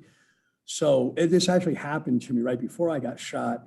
I used to tell them, so one night I was on I-10 and it was probably about 3 a.m, westbound. So heading to LA, Los Angeles. I didn't have a Charger yet. I had like the old, whatever they drive now, those Explorers or Expeditions, whatever they are. I had one of those, and some guy got on the freeway and he had a Challenger and he hammered that thing. And like I said, there's not a lot of traffic. So I said, all right, I'll see what this guy's going to get it to. When we got to about 120, he was like starting to pull away from me. So I was like, man, I better light this guy up, as he takes off. So I lit him up. Luckily, he pulls over, and where he pulled over is under the 101, I-10, under the 101 freeway. Well, it's a large area on the middle of the road. So I made a driver's side approach on the guy. I walk up, the guy is crying, blubbering. And as I'm, shining my light in the car, I see torn up roses in his seat, smashed cake on the floorboard. And I'm looking at the guy and I said, what's going on? And the guy said, well, I don't want to talk about it. And I was like, man, you really don't have a choice. I said, you're double the speed limit. You go to jail. And anyhow, he told me that night was his 20th anniversary. He'd gotten off of work early, bought the cake and the roses for his wife to surprise her. Except when he walked in the door, she was pleasuring the neighbor. And that guy, that's where he took off, and that's where I caught him. So what I used to do is I would stop it at that and I would say, all right, I got to ask. And I said, all the laterals, you're not allowed to answer this. I said, all the new hires in the academy. I said, who locks this guy up? And the youngest I got was 24 years old, and I had to explain to him. I said, think about it. I said, that man's been with that woman since you were 4 years old to the day you sit here. And I said, if you locked him up, I said, you might as well give him your gun and let him shoot himself. And I said, why would you do that? And, and I was trying to teach, talk to people, because you never know their story. And that's why I always debunk that. They used to tell us in the academy about, oh, you have your mind made up about writing a ticket when you exit the car. And I was like, that's crazy. Why would you do that? You don't know what the person, if, for example, like that, and then I would ask, all right, who would criminally cite him? I usually get a few. And then I would say, who gives a guy a warning and lets him go? And that's the majority of them. So I was always glad to see that. And that was one of the stories I wrote in my book. I let him go, by the way. I gave him a warning. I told him to slow down, get to his place. So I can tell you, and so like I said, and then I had my family, my boys were 15 and 11 at the time. My wife, what she went through, because she talks about, like she was talking about coming out of surgery and stuff that I was when I was in the hospital, I was very abrasive towards her. She said, you would be friendly to people walking in, and then you would turn, just absolute vengeance on me. And I don't remember any of that. So, and that's what I told them all. I said, I want you to write it from the heart. I never read it.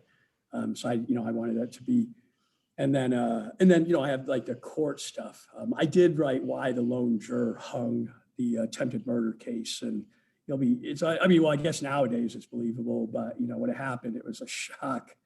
And then I did some research on Ramon, so you get an idea of what he was about. And obviously he's a part of your life, for better or worse. Do you feel uncomfortable bringing up his name, or are you past that? I saw the video of you talking to the judge at the sentencing and whatnot. So I'm sure it was hard, but maybe with your line of work, maybe you were expecting that and being able to do that. Maybe it was therapeutic in a way. I don't know. Do you feel it was absolutely. Yeah, I did. I always said that, because I always said, that the shooting, talking about it was always therapeutic for me. It always helped me. It's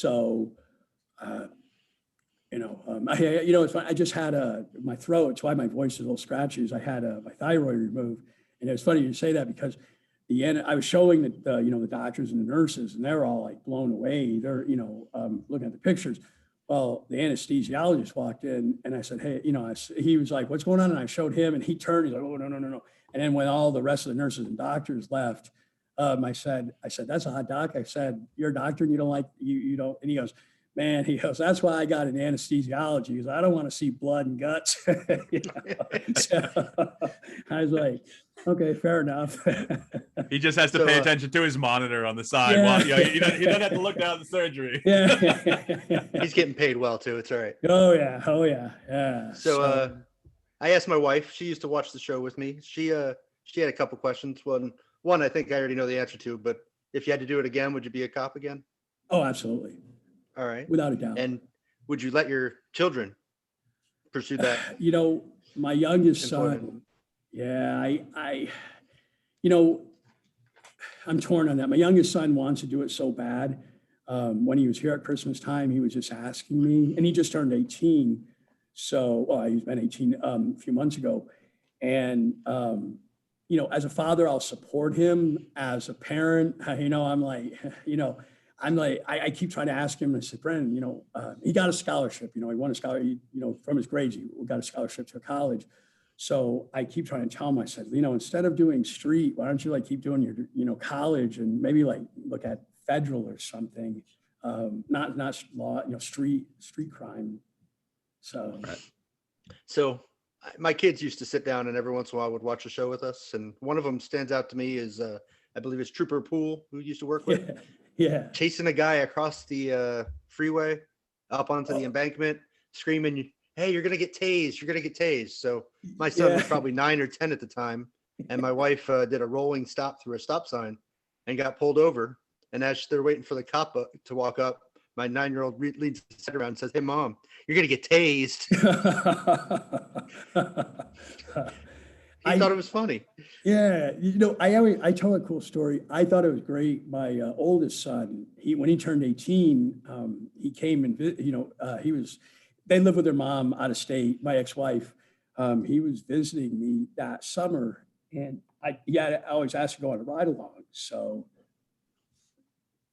I said, sure. And of course, I gave him, the full tour. I took him, I embarrassed him. I, showed him where all the crazies are. But the coolest part of the night was, this is from a fatherly cool. I stopped a guy who was passed out behind the wheel in his running car on the road. Well, the guy, when he gets out of the car, he was DUI. He was bigger than me, but when I started to do field sobriety tests on me, he basically told me where I could put my tests. So when I went to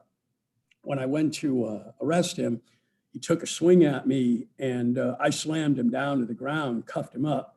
And I remember afterwards, I'm walking him back to the car, and I found cocaine on him too.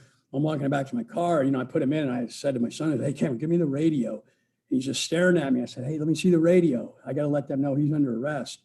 And he was like, and he goes, and I had like, Cameron, come on. And he looked at me, he's like, whoa, Dad, you're a badass. You've never seen that side of me. I did want to ask your opinion if you feel comfortable talking about it, because I'm not a cop. I've never even shot a gun, never held a taser or anything like that. So obviously there's the Dante Wright shooting that happened in Minnesota. I mean, and not to speak to the officer's guilt or innocence or anything like that, that's something that has to be determined or whatnot. But I mean, how likely is it? I see here numerous stories that I see where there have been alleged incidents where cops did say that they thought they were shooting their taser. I mean, I hear there's a tremendous weight difference, a feel difference. I mean, I don't know. Yeah. Well, we practiced that. I mean, that would be, I guess my first question is, where's the training on that? Because we used to practice that a lot. And I can't remember if we weren't allowed to cross draw, so you didn't make that mistake. Because taser would always be on my left side, weak side, because I'm right-handed. So, firearm would be right side. So I can't remember. I was old school. I was not afraid to go hands-on with people. I didn't, because to me, and this is what I've complained about when my last year or so there was, one year we went to defensive tactics, and I remember it was, there was no ground fighting. And I remember I went up to the instructor and I said, man, what happened to ground fighting? And he said, well, we don't teach that anymore. And he said, you shouldn't end up on the ground. And I was like, yeah, I shouldn't. But I said, I should win the lottery every time I play it, but I don't. That's crazy. But they were just got, in my opinion, they just got too taser reliant. And, my son, we were just talking to my oldest son a few weeks back, and I said, have you ever been in a fight? No. He never has. It was different than mine. When I grew up, we were fighting with my friends. You beat up your friend, he beat you up, the next day your best friend. We were outside a lot more too. But and I just think that's what happens is they get so taser dependent that if the taser doesn't work, you're kind of stuck with, you've got one option left, and that's a firearm.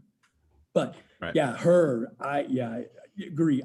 Guilt or innocence, I don't know, but I don't know how you make that mistake. I don't know how you make that mistake. We've talked amongst ourselves a couple times when these incidents come up that every altercation between a cop and a suspect, there's a gun involved. If the suspect gets the jump on you, there's a gun involved. If you don't have it out, he can take it out if he wins. Yeah. So it's and why he was unarmed? Yeah, but if he's charging at the cop, doesn't matter if he's unarmed. If he gets the jump on him, now he has a gun. Yeah. Well, in plus also, size, physical abilities, you know what I mean? It's tough. I wrote in one of the stories in my book, I had a guy, I was working a DUI detail one night, in 2014. And as I was driving by on Grand Ave, and I looked over and he had a headlight out. So, and it was a DUI detail. So I was like, all right, I'll see if maybe this is one. Well, he was waiting at the light. And as he was waiting at the light, he was smoking meth. Well, as I get this guy out of the car, this guy's 6'4", 230, 240. He was a big guy. And he started that, he's doing that stuff that meth, tweakers do, the grinding the teeth, and he was just starting to sweat and I'm so glad he kept trying to reach into his pocket. Well, as like those cop shows. I don't like when I see officers doing, you're under arrest, or I'm going to arrest you, I'm going to arrest you. And they pull their handcuffs out. I grabbed him and just cuffed him. And I'm glad I did. Well, he was so high on meth. This guy leaned back or jumped back and kicked me, broke my thumb, and then took off running. And then I almost wound up shooting him. But as I was getting ready to pull the trigger, his girlfriend, he got back into his car. He was able to get back in because when I went to grab my pepper spray, as he was running back towards me, I couldn't grab it with my thumb. It just fell to the ground. So I started to chase him. And then as I was getting back to my cruiser, he had gotten into his car. I'm sure his girlfriend put it in gear because he was still cuffed behind his back. But I couldn't, they wanted a charger, but I could not say beyond a reasonable doubt that, I mean, what this guy had done to me and what I watched him do, hopping barrels and almost climbing half a fence handcuffed. I said, man, this guy's so messed up. Anyhow, I forget the question. Yeah, it's, I forgot the question. I'm sorry. I'm thinking about that story. What was your question again? I'm not sure. I was listening to the story. Right. I knew there's something. We were talking about something, and then arresting. Oh, yeah, arresting. So, yeah, I don't know. I remember seeing one of the officers had a kind of almost a routine when he was doing a DUI. He would have them do something with their hands where, oh, okay, I need you to put them out like this. All right, now put them behind your back. And then he put the cuffs on them. Oh, by the way, you're under arrest. Just so their hands are secured by the time they know they're under arrest. He already, kind of had them. Yeah. And, which to me seemed like the way to go because I never understand, obviously it's TV, but hey, freeze, it's the cops when they're halfway down the road. Why not to let the guy walk over to you first? Or well, you have to. Well, though I will say, when they're running, you have to yell, "Stop, please, stop, please!" Sure, because that way, But before they realize there's a cop there on the shows, they always start screaming at him halfway across the city. It's like, wait, just let him get a little closer. Or Sticks was always saying, if the guy's running from you on the foot, keep driving the car until you can't because he's going to be tired and you won't. Yes. I was like, the guys that hop out of the car right away, I'm like, what are you doing? Now you got to run after him the whole way. Just keep driving until he's tired. Yeah. Well, I always tell the story of when I was an FTO. I remember my FTO, he was a great guy. We went to the Chinese buffet. I probably had 2 plates. He probably had like 4 or 5. And he was a big guy. I mean, not, he was a big guy. And I remember afterwards, I was just looking at him and I said to him, I go, hey, what happens if we get in a foot chase? And he just laughed. He's like, that's what you're here for. He goes, I drive the car, you run. I pass that wisdom on to the young guys because they'd say, somebody bail out. I'd always keep going around in the car. And a few times I'd grab them in the apartments. And I always used to tell them, I'd say, all you guys that drive up to the scene and go chase them behind him, in the apartment complex, keep going a few more rows down. They'll run right to you. Yeah. So you kind of had a rep on the show as having the weird interactions, just like I said, just you walking up to guys that are just some strange situations. Was that, do you think that was editing? Everybody runs into that, or did you just have a bad stretch there of just weird interactions? No, you know what? No, it's because they're, and I won't give it all away, but in my book, I wrote about how there were 2 adult bookstores that were right in that area, and they were right off the I-17. And then you had the motel and a strip club all in that, and that was on the southbound side, the Nights Inn Hotel where I got shot. So that whole area was, it was just, it seemed like it brought out just about every degenerate you could find in the city. And I found them.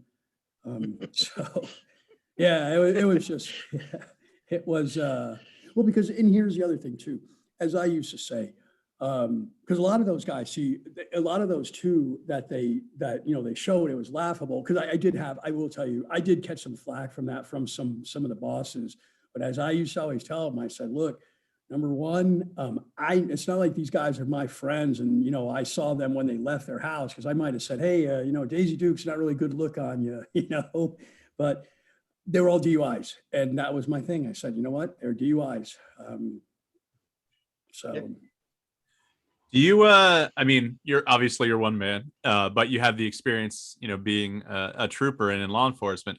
I mean, do you have any suggestions, not for the nation or anything, but like what thoughts do you think could like possibly, I don't know, I don't want to say get the nation to heal, but I mean, obviously there's some discrepancies between the people who believe that there's some reform needed and people who are working in law enforcement who think everything's hunky-dory. I mean, do you think anything needs to change, and if so, what in your mind from maybe what you've seen or worked or know? I from a law enforcement standpoint, the one thing I've always thought of is, and I've worked with some, is they don't talk with people. It's just, it's almost like a Joe Friday, by the book. And, that was always my biggest thing that I used to tell, talk with the younger officers or cadets was, you got to communicate, you got to talk with people. You can take care of a lot with talking, and I think that's the biggest one. The other one too is, see, I don't know. It's just hard. Like when, like if let's say I was going to arrest somebody, I'd always get them in an arm bar. And if I felt them tensing or starting to, I would warn them, listen, right now, let's say, there's a traffic warrant, you're about to turn this into a felony. So, you know what I mean? And it's just talking. And a lot of times I could feel them start easing up, and that was always my biggest, but that, yeah, I mean, I don't know. It just seems like you said, they're just so divided. One just does not want police. And then the other, the thing about it is, like I've said, the problem is when they defund, getting back to what the caller's question, as I've said, I've worked in two police departments. The projects that the chief or the boss have, the colonel, those are going to stay. Patrol is the one that gets cut. So, Right. it just. So not, on the flip side of Mike's question, what would you want to see? I mean, what can we do when we interact with the police to make things easier or better? Yeah, that's hard. I always had I guess the first thing on traffic stops is, I'm sure you guys saw that video of that lady, that teacher, or she claimed to be a teacher, that was called, the reason it raises terms on that LA sheriff's deputy. Calling him a murderer or whatever. Yeah. That right there. I mean, I never understood that. And that was the one thing I never understood. I would walk up, say I'd stop somebody and I'd walk up on the car and they would immediately start yelling at me. And I mean, I didn't put up with it. I said, whoa, what are you doing? I said, and I used to tell them, I'd say, whoa, I mean, first of all, I'm probably one of the most lenient people you're ever going to run into, unless you're doing criminal activity.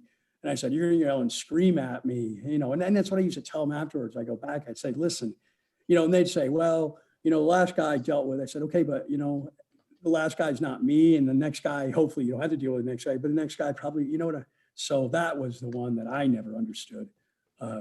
Yelling and screaming right off the bat, I mean, now you're going to put me or that other cop in a, defensive mode. Right. Okay. All right. Well, I'm glad you came on the podcast. It's been very interesting and informative. Do you have any other final messages before I give you a nice long plug for coming on? No, I appreciate you guys having me on. Definitely do it We again. appreciate you. Yeah, if you guys have any other questions. You guys have any other questions before? Nah, not off the top of my head right now. We kind of went through the whole list of stuff I had. All right. I really appreciate it, though. Oh, yeah, no, that's cool. I enjoy this. I want to make sure anyone who's listening goes to jamescaseyauthor.com and looks at his new book, The Traffic Stop, A Most Dangerous Year in the Life of a Cop. And it looks like you can pre-order it there, or you're shipping it now. No, is that right? I'm shipping. Yeah, no, I'm shipping now. That I just have it. Yeah, I'm not a web guy, so I know. I know it's out and I'm shipping. So that's what the 18-year-old for. Yeah. Well, I will tell you, tech support. I have started. I'm going to do a live PD book. And I'll also talk about the final shooting that I ultimately retired from. And it's not, it'll be, like a cameraman. I always made the joke. One of them I had, he would never laugh. I could try all I would on a live show, and he used to tell me, "You'll never get me." So one night, the only night it rained in Phoenix that we were live, we pulled up, and there was a prostitute working the corner, and she was dressed, like a prostitute, and it was raining, it was chilly. I rolled the window down and I said, "You're very dedicated to your craft, young lady." And and he started laughing, and I said, "See, I got you." So, stuff like awesome. that. That'd be fun. That's awesome. That's a great note to go out on. Well, Trooper Casey, I really appreciate you coming on The Usual Saints, and you're welcome back anytime. If you have anything else to promote or want to just pop in, we don't care. Just let us know. I appreciate it. All right. Sounds good. All I right. appreciate it. All right. Well, we're going to take a quick break. You've been listening to Usual Saints. We'll be right back. All right. Sure. What do you guys want me to say? That's his thing. Mike. I want you to say how great we are. No, I'm just kidding. No, literally whatever you want to say. I'm actually recording now. So literally just whatever you want to say, your title, your name, whatever. And, hey, something like, "Hey, this is Trooper James Casey. You're listening to The Usual Saints." You can make it your own. Just whatever. Jeremy, mute your mic. You're so loud. Okay. So I'm recording. Whenever you're ready, you just Okay, just say, hold on. Let me just, yeah, go ahead. You want me to say something like, "Hey, everybody, this is Trooper James Casey. You're listening to Usual Saints," like that? Yeah, exactly. And you can, like I said, I don't know if you have anything. If you want to say exactly like that, that's perfect. Some people, when I had old guests, I actually emailed them, asking them, and they would record. One lady, we didn't do it too much tonight yet, but one lady said, what'd she say, Ramanda say? Oh, she said, "Oh, be careful if there's young people listening, because there's some language." Because we're guys, we talk. Yeah. But anyway, yeah. See, I was cautious. I didn't. I would. Oh no. No, that's fine. Okay. Next time, I want you to tell Terry's story, but you can make his name something different. Yeah. Well, no, but it has to be Terry though, because it doesn't. Yeah, work, you gotta have the name. It's a unisex. What about? I don't know. You'd have to figure a name that could do that. Sean, maybe. Yeah, maybe. Sean. Oh yeah, Sean. Yeah. Anyway, me and Jeremy will mute our mics real quick, and if you want to cut that ID, we'll be good. Okay. Hold on. Let me just get a drink real quick.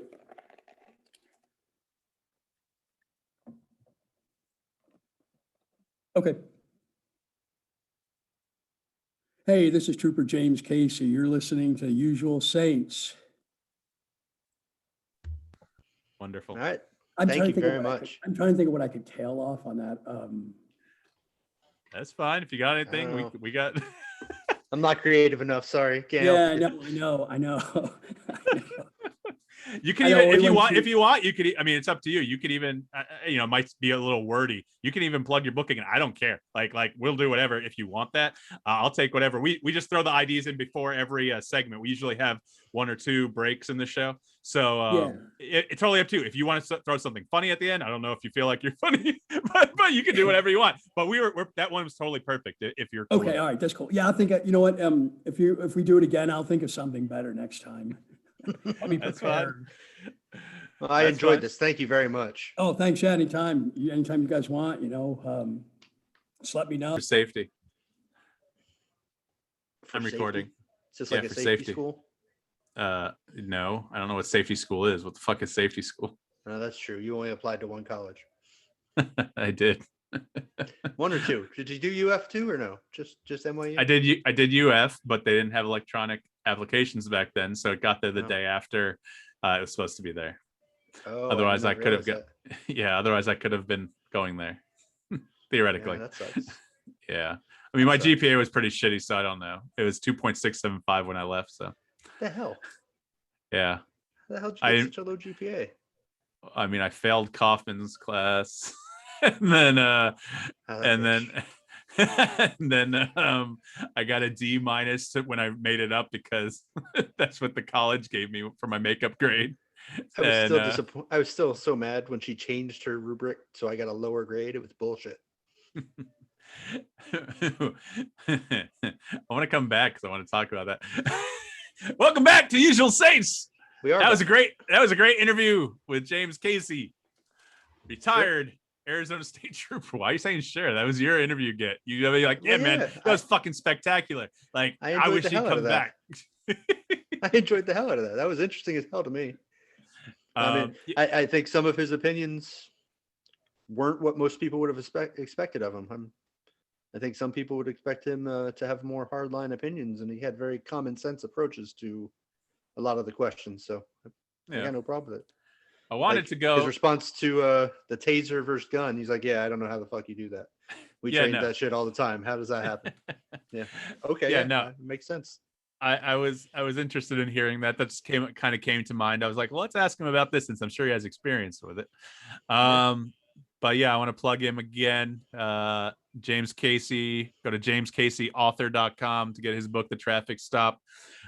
He's shipping it now, so I assume that means you'll probably get it within a week of ordering it, and maybe they have expedited shipping. I don't know. I haven't bought one yet, so. And James, by the way, you didn't give me a book so I can read it, so I don't know what to tell you. But hey, Mike, if you end up buying one, I'll borrow it from you when you're done. No, you won't, because you're never borrowing a book from me ever again. I'm still. It wasn't me. That was my wife. That was my wife. You can't blame me. You're responsible for her. You owe me 2 books: Innocent Prey and that other one. Yes. What's the other one? I don't even know what you're Serial Killer Whisperer or something like that. No, that wasn't yours. I bought that. No, motherfucker. You have your copy. That's my copy. Is your name in it? No, I don't write my name in books. I'm not. What am I, 5? Hang on a second. He's gonna. I gotta keep us entertained while this motherfucker goes to look for the book. He's looking on a bookshelf like he actually keeps books there.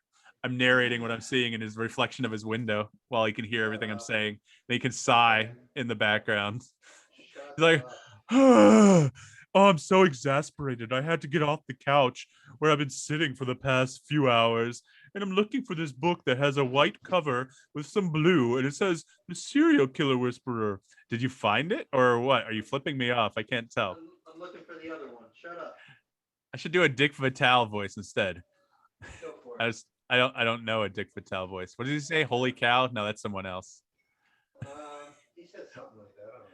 He's like, shit. Ugh, that's weird. I'm not saying that. I didn't know he was still alive. I thought he was dead. No, he's still out there doing his thing. Yeah, I know. I saw a commercial with him recently. I think a Geico commercial. I feel like I'm talking to you, and I wonder if the audience can actually hear you. I can hear you on the mic, obviously. So. If you can hear me, they can hear me. So this is the one you think is yours? Flip it around. Yeah, that's mine, motherfucker. I don't think so. Just because you wrote your name in it doesn't make it yours. That's not how possession works. Although people say 9/10 of the law, right? I thought I had the other one too. I don't know where it was. We had it when we moved. I don't know where it ended pink. Up. It's paperback and it's little. I'll look in my room. Yeah, and get that back to me. Mail it to me. Expedited shipping. Fuck that.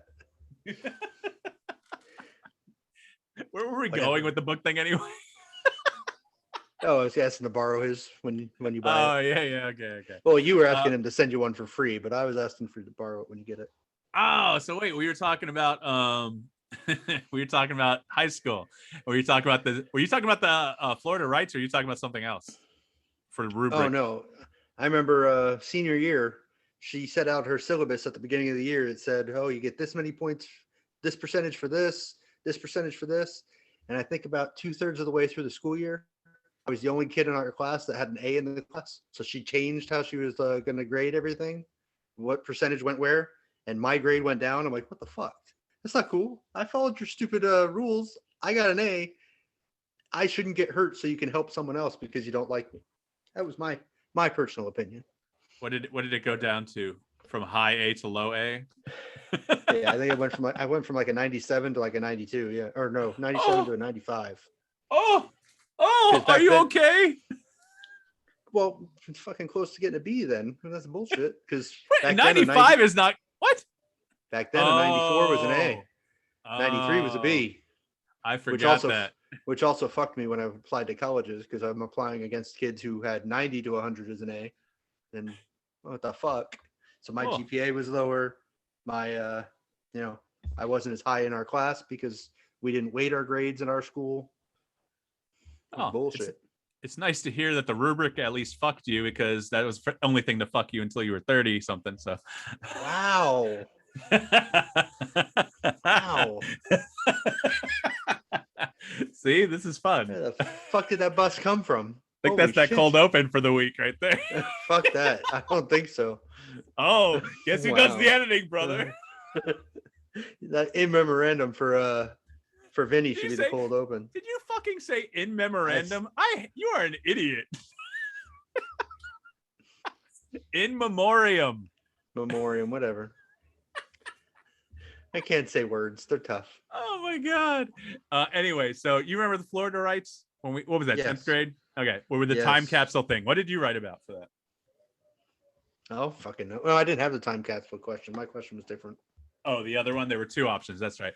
So I had the Yeah. time capsule question, and I wrote that condoms were going to be in there, and I think I put something about feudal. You remember me telling this story, like something about I do. man's feudal effort to stop Well- the AIDS virus, all that kind of thing. Oh yeah, I remember you saying you were going to write about how people 40 years from now might not, or 50 years might not, or 200, whatever the fuck it was.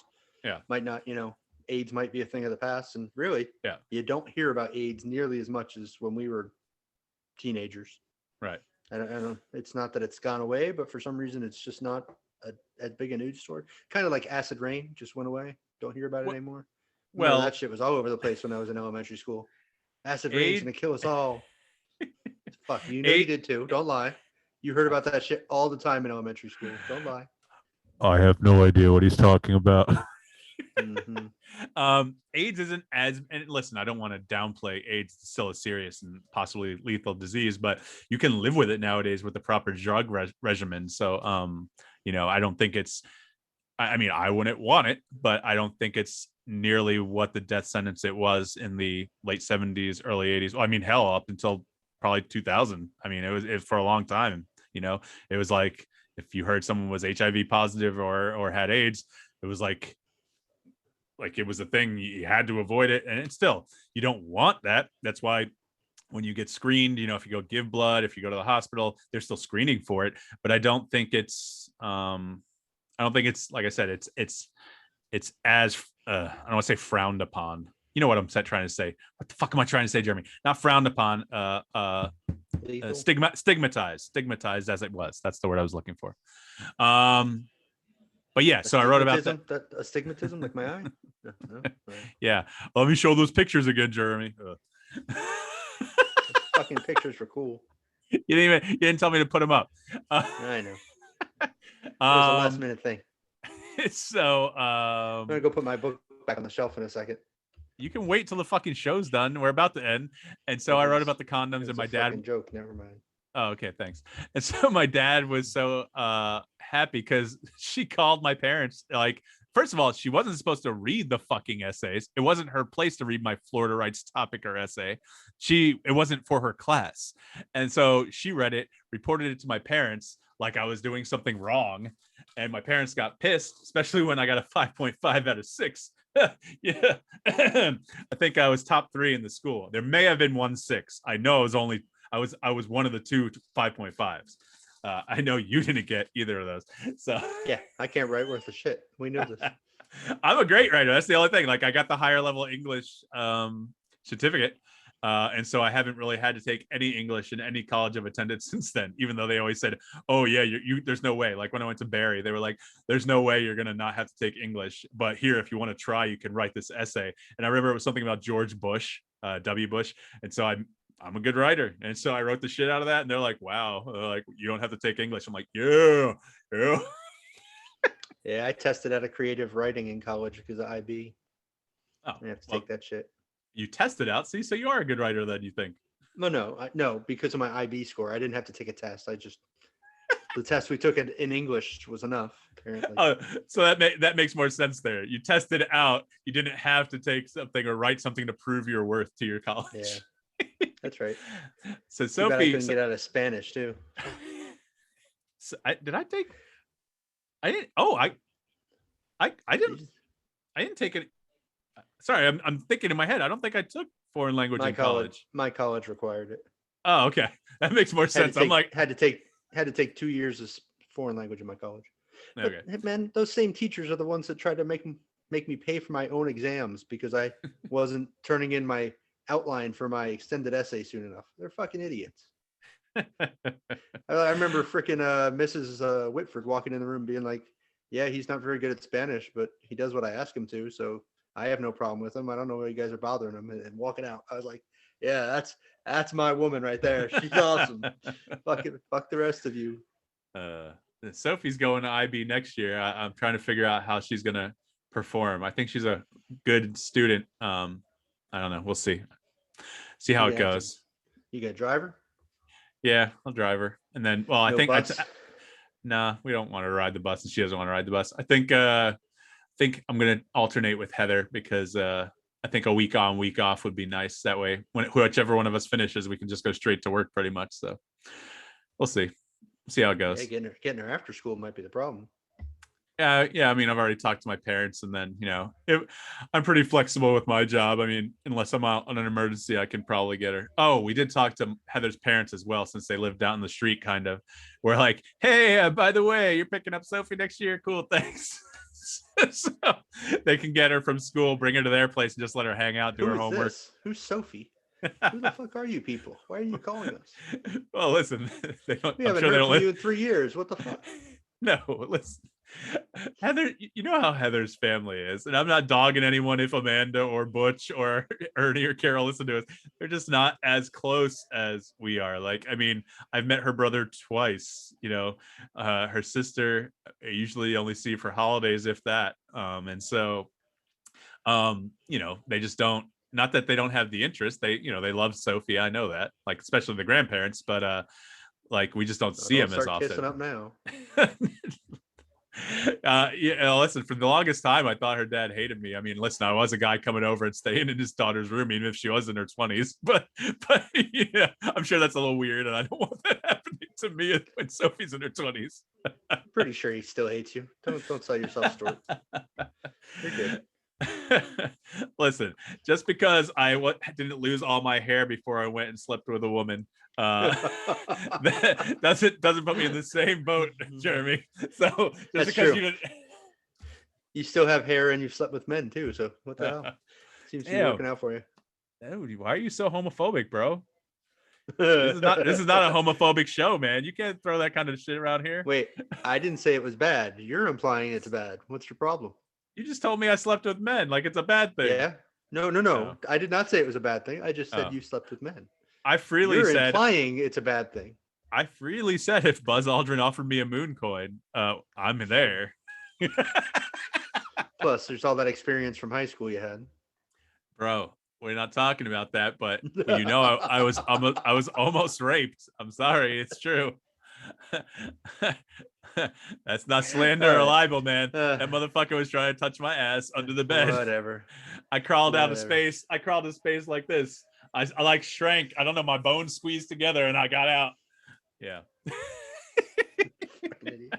All right. I think that's enough for the day. So again, Sure. one more time, want to thank our retired Arizona State Trooper James Casey for coming on the show. If he has anything, he said he was working on another book, so maybe we'll have him back when he wants to promote that. We'll go from there. Hell, even if he wants to just shoot the shit after he listens to this episode, I guess we'll see how that goes. Yeah. You never know. Like, come on, Ramanda. Hell of a personality. No, that's not what he says. She's Oh, got a great great personality. Oh man. All right. Man, I can't say that. Now I'm sad thinking about Vinny and his possible passing. All right. Oh, Go to God, our we're website. assholes. Go to that should be the title of our podcast. God, we're assholes. That's a good one. We'll start an offshoot. That's all right. Go to theusualsaints.com. You can find every place to listen to us. You can watch us on YouTube. Oh, his interview I'll put on the website. This is the first interview we've had since Elephant Boy, so I'll put that on the front page as well as in the interview section. You can find us on social media: Instagram, Twitter, Facebook, The Usual Saints. We have the Facebook group, which has been growing a little bit lately, mostly my family members, but that's fine. And you can call in, man. Like, calling in work today. And actually, I think I know what Jeremy was talking about with the caller sounding a little low. And I want to thank Bob for being our first ever caller. But in the program Loopback, there's a control to turn it up or down. And when I was testing it the other day with my mom and Heather, my mom said that Heather sounded really loud, and so I turned it down. to 50%. So I just have to kind of regulate that while I'm doing everything. Yeah. While I'm doing everything else on this fucking show. Except being funny. Except for the Buzz Aldrin line and the other That cold is open funny. line. That was the Buzz Aldrin was funny. I'll give you that. Hey, and I think my parents have agreed to be interviewed on the show. So you and Vinny, if he's alive, and Saint can ask all the questions you want to know. Sure. I thought that was funny. Like I feel like I'm stealing a lot of Howard Stern's bits, but fuck it, I don't care. I don't know if I want to interview your parents because then I'll have to see them afterwards, and nothing good comes of that. What does that mean? Not that I don't like, because if I ask them any of the questions I want to ask, I'll be embarrassed to see them afterwards. And you never see them anyway. You're always at work. Fuck off. You can ask whatever you want. We invite them over. They say no. We got to make a funny podcast. You can ask them whatever you want. Uh-huh. Watch me turn Yeah. red or stay here silent. I'll even mute myself. I don't know if that's possible. All right. We can't mute you. So for Jeremy and myself, and I'm sure Vinny and Saints, R.I.P. Rest in Vinny. peace. We're having too much fun with this. I'm gonna feel so bad Gonna if he's feel like actually shit. dead. Yeah. Vinny, don't be dead. We're just gonna be crying next week. Nah, we gotta laugh. We always gotta make it funny. Fuck. All right. So for the usual Saints, I'm Mike D. Thanks for listening. We'll be back next week with whatever we come back with. Peace. Yes, So when we there gonna you start go. recording? That's funny. What does that mean? Just fucking. All right. I've been recording the whole time. Yeah.